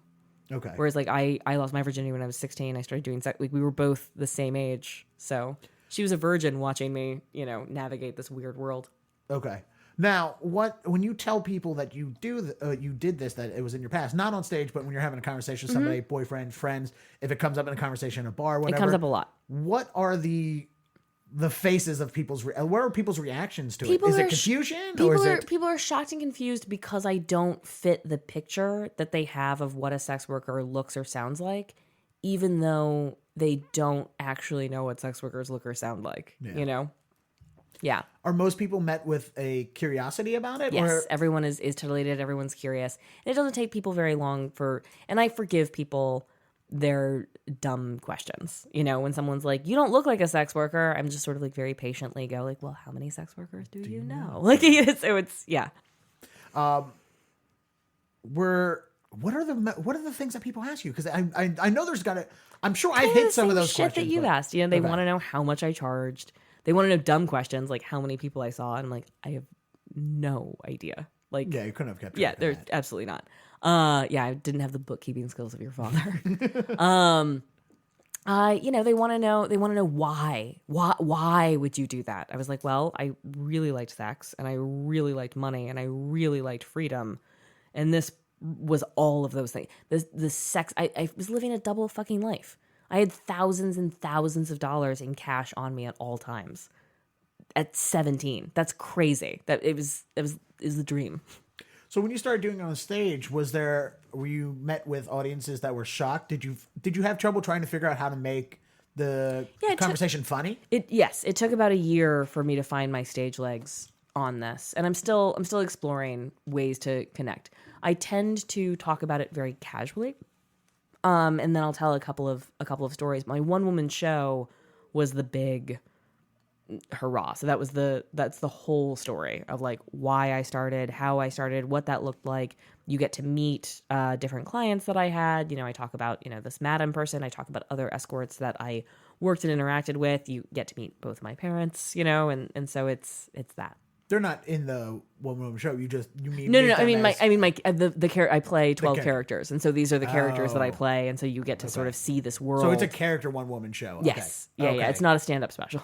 Okay, that's why I wonder Yeah, because yeah. there's one person shows that are essentially stand up, and then there's some people that do character and do a theatrical performance. Yeah, it's a theatrical Okay, performance. so it's more of a theatrical performance. You're doing impersonation of those people during Exactly. the thing. Oh, that sounds exciting. That's much more exciting than the because I knew you did the thing. Yeah. I still would have loved to have seen it or heard it if it's available anywhere. But now that I know it's character work, I would love to see it. That even more excited to see it than I would have been, which if it was possible. But. It's called Consensual Business, so I'm still trying to figure that out. But it's not. I will be touring with it. I just don't know when exactly that's happening. Is it going to be a part of another Kickstarter tour? No, Hopefully, I don't think so. that's the I theory? sold out New York Fringe and United Last Solo year? last year. Yeah. 2016. So when you're dealing with when you're giving it to audiences, when you're telling these stories to audiences now, because it comes up occasionally in your stand up now, I'm sure. Is it one of those things like, all right, look, everybody, just get on board, or? Yeah, I deal with that the same way that I deal with my mink coat story. I'm like, it's no different from any other stand up bit. The big learning curve for me in that first year is true of all material that all performers do. You cannot make the audience more comfortable with something than you are. So the real process is about you getting comfortable with something, and then you can bring the audience anywhere. Okay. Because I have, just to relate a little bit, I have a few things that I deal with in my comedy. Like last year, I had 2 heart attacks and a stroke. And most of my comedy last year was talking about that. The beginning of it was me going into a medical research study at MGH for cigarette smoking, and having to confront my depression and suicidal thoughts with these people. So I started talking about that because it's like, hey guys, this just happened yesterday. Basically dealing with manic depression and all that culminated in the fact that I had an eating disorder, and it ended up causing a heart attack, and then another heart attack, and then a stroke. So I was dealing with that, a lot of it, and it was people were instantly fascinated. And Yep. I know Instantly fascinated. because I'm a 34 And then also worried for guy. you. Yes, they Yeah. are.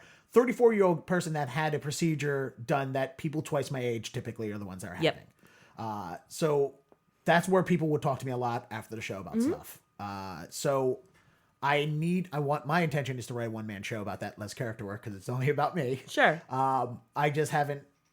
There's There are probably doctors 20 and minutes. nurses and people, and I'm sure your mom had a lot of concerns and Well, there's 15, 20 minutes of it that's worked, and I need to double that. But the other half of it is having to confront and deal with my depression and suicide issues that I have not dealt with yet.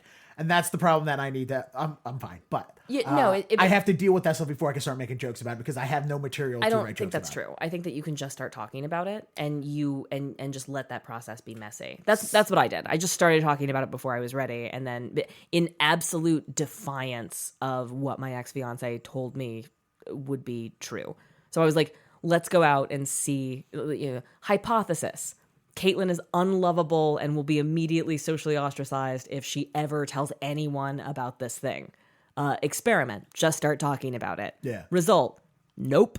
So. Well, there's I touched on it, some of it. I want to expand more, but I can't really expand more because I don't know where I'm at with it. I need to see I need to see somebody. I need to get professional help and work my way through that stuff. It's less about the awkwardness, and because when I one of the things when the MGH study, they made me see their psychiatrist every week when I came in to change cigarettes, and I'd have to sit down and talk with her, and then I had to realize that I'm because when I come there I'm happy and bubbly and I'm on the upswing of my manic personality, of my manic depression, because it's like, hey, I'm around people and I get to make jokes, I'm great, and I have to turn that off with her and be serious and honest because she's here to help me. Like, she doesn't want to hear me pretend to say that everything's fine. She wants to hear me go, but comedy isn't about pretending that everything's fine. Comedy is also about being honest, but just you're aiming for the joke, but the joke ought to be coming from a place of vulnerability and right? One of the things that she had hypothesized, and unfortunately when I had the heart attack, I had to quit the study because I wasn't allowed to smoke cigarettes anymore. Right. She hypothesized that my suicidal thoughts was coming less probably from my manic depression and more from my obsessive compulsive disorder. That makes a lot of sense. And so I need to sit down and explore that and figure out where that's coming from before I touch more. I make a quick suicide joke because when I went in the study, one of the questions was, have you ever thought about suicide? And my reaction was, yes. Every day. Doesn't everybody wonder how much their ceiling fan can support? And that's the suicide joke of it, and I move on because that's what led into, we need to make sure you see somebody before we can let you in this study. So that's the only reason that's in there is because it's the introduction to all of this. Like, all of this happened in a 3-month span, and then it was me dealing with it. So it's on pause, and I've written other stuff, and I'm doing other comedy and stuff, but so it's something deeply personal. That's your situation, deeply personal. It's something that you had to go through to work out. So I empathize with that, and that's one reason why I'm fascinated that you do comedy and do that. Yes, because you talk about it, you're open about it, and it is something that I'm sure can turn audiences off. Sometimes, depending. The rape jokes turn people off more than the most people. Occasionally in the very beginning, sometimes I would have to say, like, guys, you can relax. I know I look like everyone's daughter, but I'm not your daughter. So we can, we can all exhale. But yeah, no, it's sex work it's ubiquitous. People think that it's only, in seedy places, but it's just everywhere all the time. So I think people have an innate fascination with it. It predates our species, Oh yeah, no, it's something that like it's almost it's like we took sex work and reverse engineered it into dating almost. Like instead of front paying the money for sex, we basically did it on the other end and made it secretive and like, hey, wink, wink. That's not what we're doing. Right. Well, the other part of my stand-up that I've done to tell the second sex work story, or the sex incident story with myself is I was drunk at a strip club and the stripper taught me the VIP room, and then she was like, let me see it, whips it out. We started having sex. She goes, it's going to be this much for that, whatever. And I was like, yeah, fine, whatever. And she ends up giving me a hand job with a little mouth on it. And I've done it as a stand-up bit because it's a bit as in, I don't want to make fun of the story. The story is more of me like trying to share my uncomfortableness about the whole situation because the joke, it's basically ends with a small dick joke. I was like, hey, aren't you worried about the camera behind you? She goes, what camera? I'm like, do you work here? So she's blowing me. She's like, she looks at me and goes, you're the biggest I've ever had. I'm like, you are a liar. So she's like, hurry up. We need to finish it before I get in trouble. And I'm like, trouble? Are you worried about the camera? And she goes, what camera? And instead of stopping, she just takes her hands and covers her hand, jerking me off with it. And I'm like, what the hell? Wasn't I the biggest you ever had? And she just turns her hand upwards, and that's the end of the joke. The joke works better when I actually do the joke instead of explain the steps through the joke. Jokes are like that. I know. Well, I don't want to do, like, when you explain some of your jokes to people, like when you're talking about the situation, I'm sure if you want to, do you just do the bit or do you, because to me, I don't want to tell another comedian the bit. If I'm asking another comic for help with the bit, Yeah. I tell them the bit that I need help with. Okay. Because sometimes I do the bit in the way that I tell it on stage. Sometimes I feel more comfortable just explaining what the bit is the way I did it right now. Instead of like, all right, here's the punchlines, here's the bullet points, as to speak. Because that's kind of how I write. I don't write verbatim. No, but you've written articles and stuff. Do you consider yourself more a writer? Like, does your stand up? Are you a full written out kind of person? I'm definitely more of a performer than I am a writer. I mean, like, my process for writing articles is radically different from my process of writing material, which was radically different than my process for writing the one woman show. So it's just like every project takes its own weird creative journey. Okay. When you were doing the one woman show, what was your inspiration for doing that other than this business? Like, what made you go, I'm going to make this a one woman show with character work? I started hanging out with actors and they suggested it. And so I started writing scenes. And then things kind of expanded from that. I worked with a dramaturg and A drama what? Dramaturg. It's somebody that can help you like shape things. Like, I've never heard the word Turk before, and I went to a theater high school. oh, okay, well, Google it and then get I believe your it's a degree word. back. It's the thing. Okay, so you were working with theater people, and that's what made you go, oh, I can make this a character work. Mm-hmm. Okay, because I grew up. I mean, I have theater. I have I have a minor in theater. Like Okay. I've been in So you had plays theater since I was in the experience third before. grade. Yeah, exactly. It wasn't. I wasn't just randomly hanging out with actors. Like, Okay. Yeah. Well, I'm wondering because, like I said, with mine is I have a theater background, but for me, the only way I can figure out how to do this is to do it as a stand-up set. Mm-hmm. You took something that you've talked about as stand-up, and then turned it into a theatrical performance. Mm-hmm. Somebody doesn't just go, "Hey, I'm going to make this a character work." You have to have some kind of background, I think. Yeah, in that, I think and so. that's To make that leap, or at least to go and see other people do that, to like figure that out. Okay. Yeah. And in New York, I'm sure there's every other night on every other corner. There's every night. There's every night. It's There's one people shows everywhere. And you mentioned that you portrayed your parents in the one show. Did you already, before you did the show, did you come clean with your parents? No, my parents found out after I started publicizing the show because I'm a coward. But then my dad and I had a good conversation about it, and I wrote about that for Vice. But give me just a quick couple of highlights on that. I read the article on Vice, but yes, the conversation with your father, how did that go? Like, obviously you guys are... My father and I are very close. Okay, and that's good. And we get each other on a pretty like deep way. So I think that once my father let go of a lot of his dumb ideas about like men and women and purity and stuff like that, which I forced him to do when I was like 15 or 16 years old.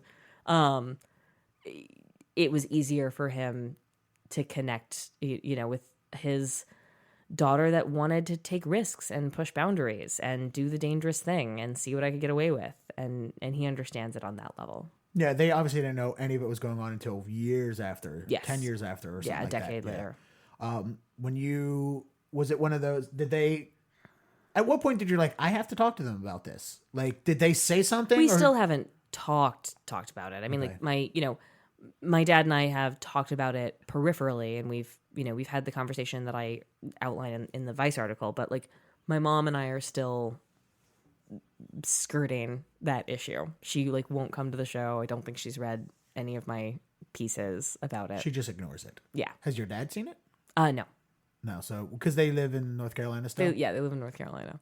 Would you like them to see it? Do you think they would understand No, better? I don't think so. Would it make you uncomfortable if they were there? Yeah. Here's I would like them to see it.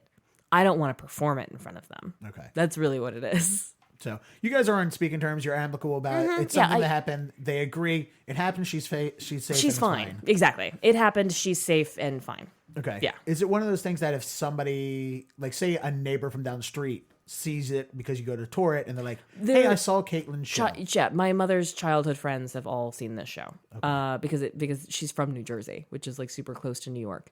So, her sisters have seen it. Her friends have seen it. Lots and lots of people. My cousins have all seen it. So it's not a secret. It's just, it's an emotionally powerful thing. Okay. Basically. And performing it is performing it is probably the most vulnerable I feel on stage. I feel fine with comedy, speaking roles, pundit work, panel. I can do all of that. Performing this show always takes something out of me. Which was harder for you to do, the comedy or sex work? Personally, like which was the one that you had to get over the most fear to do? I think I had to get over more fear to do sex work, but I think comedy is harder. Okay. Well, yeah. Well, sex work, you just gotta lie there. No, but it literally doesn't work like that. You know that. Yeah. That's why I said it in this comically sarcastic right. voice. Yeah. Jesus. Is this? But I want to know if your father saw somebody that go, would he be mad at somebody who went and saw your show? No. No. He wants me to be happy, and he wants me to support. He recognizes that he believes that there are two ways to be invulnerable in this world, and one of them is like having no secrets, and then one of them is like just not telling anyone any of your secrets. I've clearly gone with the former. He's gone with the latter, but we were both aiming for the same goal of being invulnerable. I'm not blackmailable. Okay. Yeah. Yeah, you can't blackmail somebody who's willing to tell you everything. Yeah, absolutely. Yes. You can't shame somebody who's not afraid to come clean with something. Yeah, you can't shame somebody who's released themselves from that. Yeah. Okay. Now, how often did the people who came and saw the show, like your mother, your family members, stuff like that, did they treat you differently? Did they talk to you differently? Were they more awakened? Did they feel different? Did their reaction to you change? I think one of my cousins, who's also a performer, was just like simply blown away by it, and really loved it. I think everyone else, they saw it. I think they liked it, but they're not really ready to have a real conversation with me about it. A couple of tentative questions, but no one's really willing to dig into it. Does anybody, after they find out that you did that, other than the one guy who was a jerk, who's like, no one will ever love you, do people treat you differently? Yeah. In better or worse ways? Depends. Okay. Yeah, it depends on who they are and what the context is. Yeah. Some people think that I have like magic powers. Some people think that, yeah, some people think that I'm, gonna steal from them. It's very weird. It's a broad range. Okay, so it's a bit across the spectrum. Yeah, it's across the spectrum. It's not like majority of the people. No, majority of the people are curious and interested and can hear me when I talk. But of the people that react negatively, it's weird to be suddenly transformed into like a mythological creature in front of somebody's eyes. Like I'm still just drinking my Diet Coke. But yeah. Do you ever worry that when guys find out about it, do you ever worry that they're going to... That their ego will get in the way and make everything harder? Yes. Well, no, I was going to ask about their ego, but more of the, she was a hooker. All right. Like, do you work... Like, did the thought ever come in your head to like... Yeah, so they feel entitled to my body because it's like public property. Yeah. Or they're like... I'm more worried about that. I mean, that happens to like all female comics that talk about sex in any capacity. Yeah. So whether they talk about like blowing their boyfriend who is now their husband, they're still talking about sex on stage. So like, why don't... So there's definitely a subgroup of audience members or other comics who think that women who talk about sex stuff in public are opening themselves up to sexual propositions for the rest of their life. And so you just have to navigate that. I don't think I have it any better or worse than any other female comedian who chooses to talk about sex, which is all of us, because of course. So you don't think because you talked about it that you're more vulnerable? No, I think that just women in comedy get harassed, period. When you're not doing it in comedy and you're just like, hey, we're having a group friend meeting, and they're introduced to a new person, and you mention that, and then their eyes light up a little bit. Yeah, their eyes light up a little bit, and then I get to do my favorite thing, which is talk about myself for a really long time. Now, this is the thing I worry about as a man. We talked. It was the first thing we talked about, basically walking into my not crazy mythological possible podcast studio. That do you ever worry? Because I opened up with when I first met you. In the first sentence was, don't want to be insulting. I want to make sure you were a previous sex worker because I'd love to talk to you about It's that. funny. A lot of journalists have done that with the cake stuff. And what's important for me with the cake stuff is that like, I really don't talk about this on stage that much. Like with cake. When I'm on my own or just doing a showcase, absolutely. But the Kate comedy tour, I don't really focus on this, but it's impossible to deter journalists who, it's the most titillating thing. So, yeah. Do you, the point I was going to, do you worry when you go to speak to a journalist or somebody, a podcast, or whenever a comedian invites you to a show or something, do you ever have that quick thought? It's like, are they doing it because they think they're going to have sex with me because I used to be a sex worker? I have the, are they going to do that because they think they're going to have sex with me? When it comes to coffee or writing together or like, it's not unique. No. That feeling exists a lot of the time. But with this specifically, no. Sometimes I feel a little bit more empowered to establish boundaries. Like, like you can't afford me or I'm off the clock, stuff like that. But yeah. All right, because I always wonder, like, I always worry that when I ask, not always, but for the most part, when I ask a woman that I don't know, we don't know each other. We don't. Or even India Pearl, who was a Boston comedian who's now in LA, when she was back in town, was like, we barely knew each other because we did the open mics. The podcast was the longest we talked to each other. And I asked her the same question. I always fear that when I speak to a woman comedian, or any woman to come on the podcast, because I've had women musicians on. I don't want to say, hey, do you want to do my podcast to sound like they knew, hey, you want a Netflix and chill? Like, is that a worry when somebody asks you that? Podcasts? No. Writing together? Yes. Okay. Yeah. So, I mean, if I showed up and there was like no podcasting equipment and you were like, oh, do you still want to do that? I'd be like, okay, I'm just going to go to Lyft. Bye. Yeah. But, no, I know how podcasts work. So I've recorded them in people's bedrooms and basements and cars. And like I get it. Okay. Yeah. All right. And it's pretty normal. I would not hesitate to ask women to do podcasts because I think that's a form of sexism. So, like, you should just ask women to do your podcast. And if they say no, they say no. And don't assume it's because they think you're a rapist. They might just not be available or not think that your podcast is important enough for them to do. I don't think it, as in it rules my life. Right. It's something that pops in my head and I get worry it. about. Yeah, I think that's another problem with, like, mental illness, not existential worry. I mean, look, we're all fucking broken children here in comedy, and we're all like just weirdos. But like, I think that it can sometimes be harder for women to open for male comics that they're fucking or not fucking because of perception issues. And so like, I would hate to see that reverberate through podcasts as well, as makes it harder for women to do podcasts because they're worried about the perception. So men are worried about the perception that they'll be called creepy if they ask a girl to do a podcast. So instead they just ask all men in order to avoid looking creepy. And I'm like, no, that's just misogyny. Like, it is, you're right. Yeah. And I don't want that world to happen. And I can't tell you that, hey, you shouldn't feel creeped out to come do my podcast. I can't tell you that. No, and it's people not are going to feel what they feel, and that's fine. But I want to know if that is. I felt like your offer to do a podcast was straightforward. Here we are recording. Yes. I'm pretty confident this is but real. Also in general, yes. But I mean, in general, with we've got a logo and everything, Dennis. I just did that today. I was looking at it because it's a Chromecast, and I just had pictures of like Facebook pictures that roll through there, just to have something going. And I look like, why am I not putting the logo on that TV? I've done all this work to set up the TV. Like the TV runs through the soundboard. Like if I wanted to, well, it's unhooked up now, but all I got to do is hook the cable back up. I have it set up to where if I wanted to do the podcast and somebody wanted to play a video, boom, Chromecast it right to the video plays through the podcast. I have plugs for that instead of showing video if we're just sending audio. I'm a tech guy.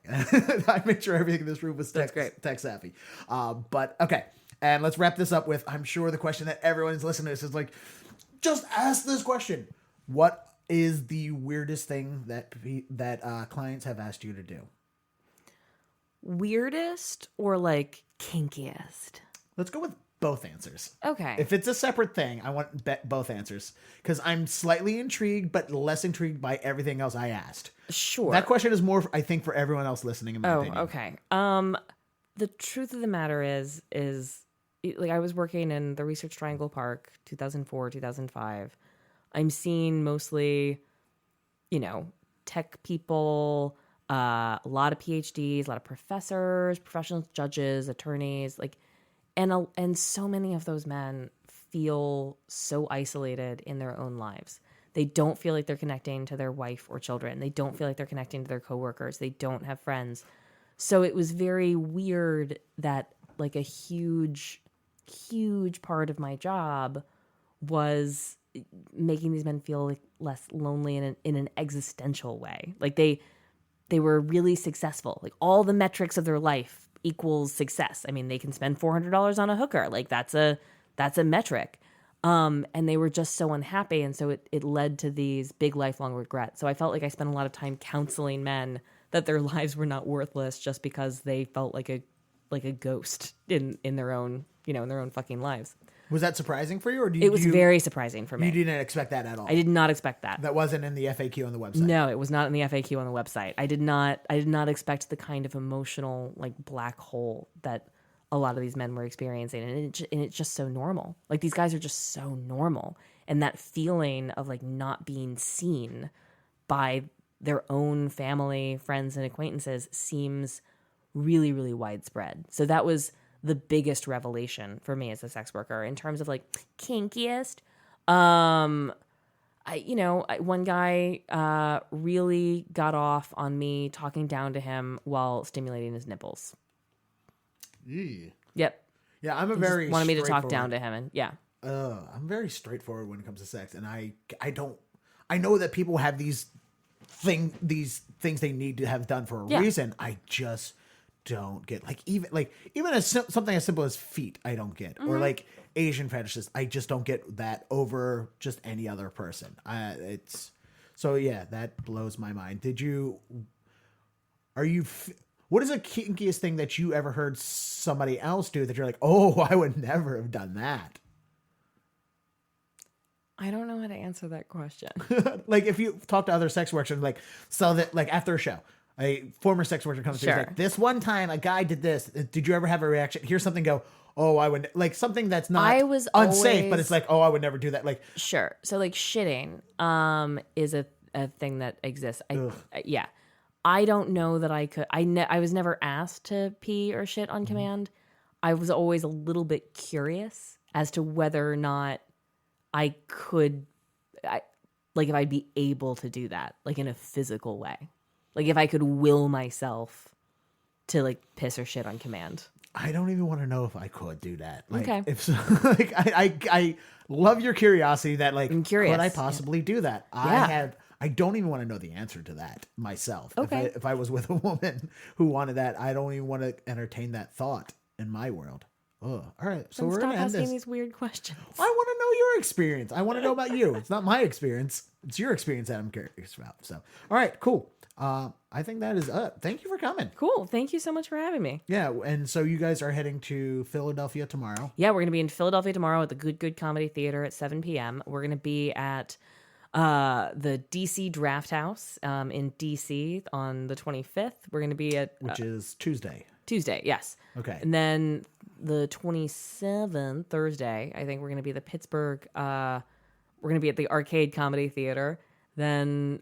on the 30th, we're in Indianapolis, which is Abby's hometown. Very exciting. We're going to be at the Rabbit Cabaret Theater. Asheville, we'll be at the Southern. Go to the website. Yeah. It's Kate Comedy Tour or katecomedy.com. Are you guys driving? Yes. Yeah, we're picking up car? the car in Newark. Yeah, so we're taking the train from Boston to Newark. We saved ourselves $1,000 not renting a car from here. Okay. Yeah. Because you're two of you are from New York. One's in LA. Two of us. So right now it's split. So Carrie and I live in New York, and Aaron and Abby live in LA. But Abby's moving back to New York as soon as she wraps her TV show, which happened yesterday. Oh, good for her. Yeah, that's why she had to miss the first show because she's on TV. But did none of the four of you have a car, or was it easier to rent a car? Let's talk logistically. Aaron's car is in LA. Yes. Okay. So she's the one with the car. She's the one with the car. Okay. Yeah. I figured the LA person wasn't going to bring a car. Exactly. New York, same as Boston. It's easily to get around without a car. It's also, this is our first tour with like merch bigger than buttons. We've got like a bunch of t-shirts. Is that are you wearing? I am not wearing the t-shirt. Mostly because I wore it the last 2 days and it smells now. So we need... The car fits the four of us plus our 4 suitcases. Okay. It does not fit the 4 of us, our 4 suitcases, and the merch bag. So what are we doing with the merch bag then? We had to rent a Jeep. Oh, so you rent? Yeah. Oh, So we I'm rented sorry. a bigger car, but Okay, I'm sorry, I like got it. even if we had the car that we've been touring and available to us, it's not. Oh, so there was a card that was available, wasn't big enough. Yeah. Gotcha. Yeah. All right. And is there, other than Kickstarter and all that, is there sponsorships involved with it? Because I've talked to plenty of people that just go, dude, best way to do the tour is find some sponsorships. Was that, you're shaking your head no, that answer is We no. just didn't do that. You didn't look into it? No. All right, cool. Yeah. All right, well, I hope the rest of it goes well. Thanks, and follow me on Twitter, KaytlinBailey.com. Or yeah. Find everything Kaytlin Bailey, Kaytlin Yay. Bailey, which is K-A-Y. TLIN, because my parents misspelled my first name for no good goddamn reason. And my dad just wanted like a traditional Irish name, and my mom wanted a hippie weird name, and so this was their dumb compromise that's resulted in me being super Googleable. Well, I started because I know I spelt it wrong at least once or twice Yes. looking you up, and I came across it today. I spelled it, and a lot more Kaytlin's coming out, so it's a lot more common now than probably when you were younger. So Yeah. all right, cool. I hope everything goes well. Yay! Thanks for having me. And there you have it, my interview with comedian Kaytlin Bailey. It was very fascinating, wasn't it? Listen to somebody talk about their experience as a prostitute. Or as she likes to use the word whore, and I like the word whore too. I don't think it should be pejorative. Maybe sometimes I want to use it as an insult, but I just like saying the word. It just rolls off the tongue very well. You can fit that little H in there and just like whore. It sounds great. I'm glad that she likes using the word and that she let me use it. But if you guys want, you can check her out, Kaytlin Bailey. Find her on the internet. Or if you're in the Pittsburgh or DC or Boston area, if you're going to catch us tonight, go to kcomedy.com and check them out on the tour, because it is it is 4 hilarious women doing comedy together. All right.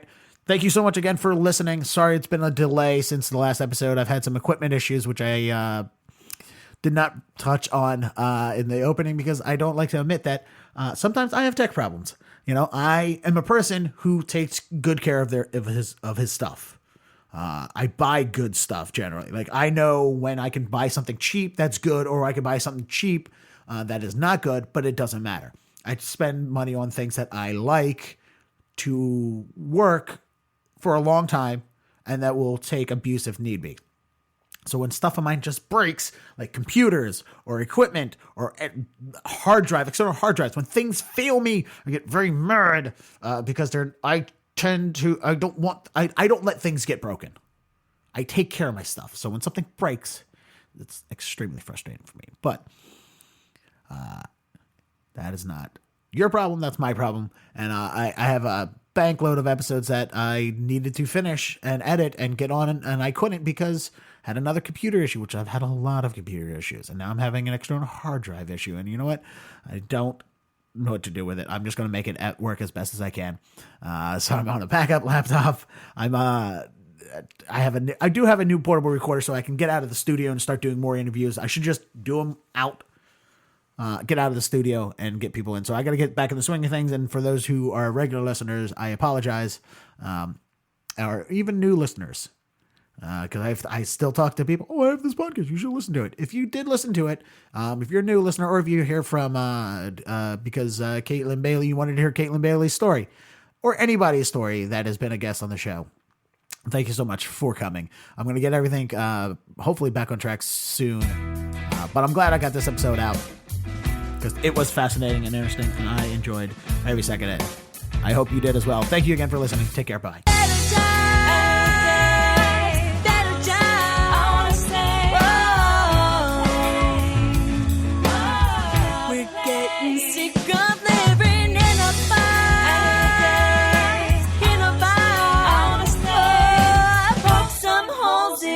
Time.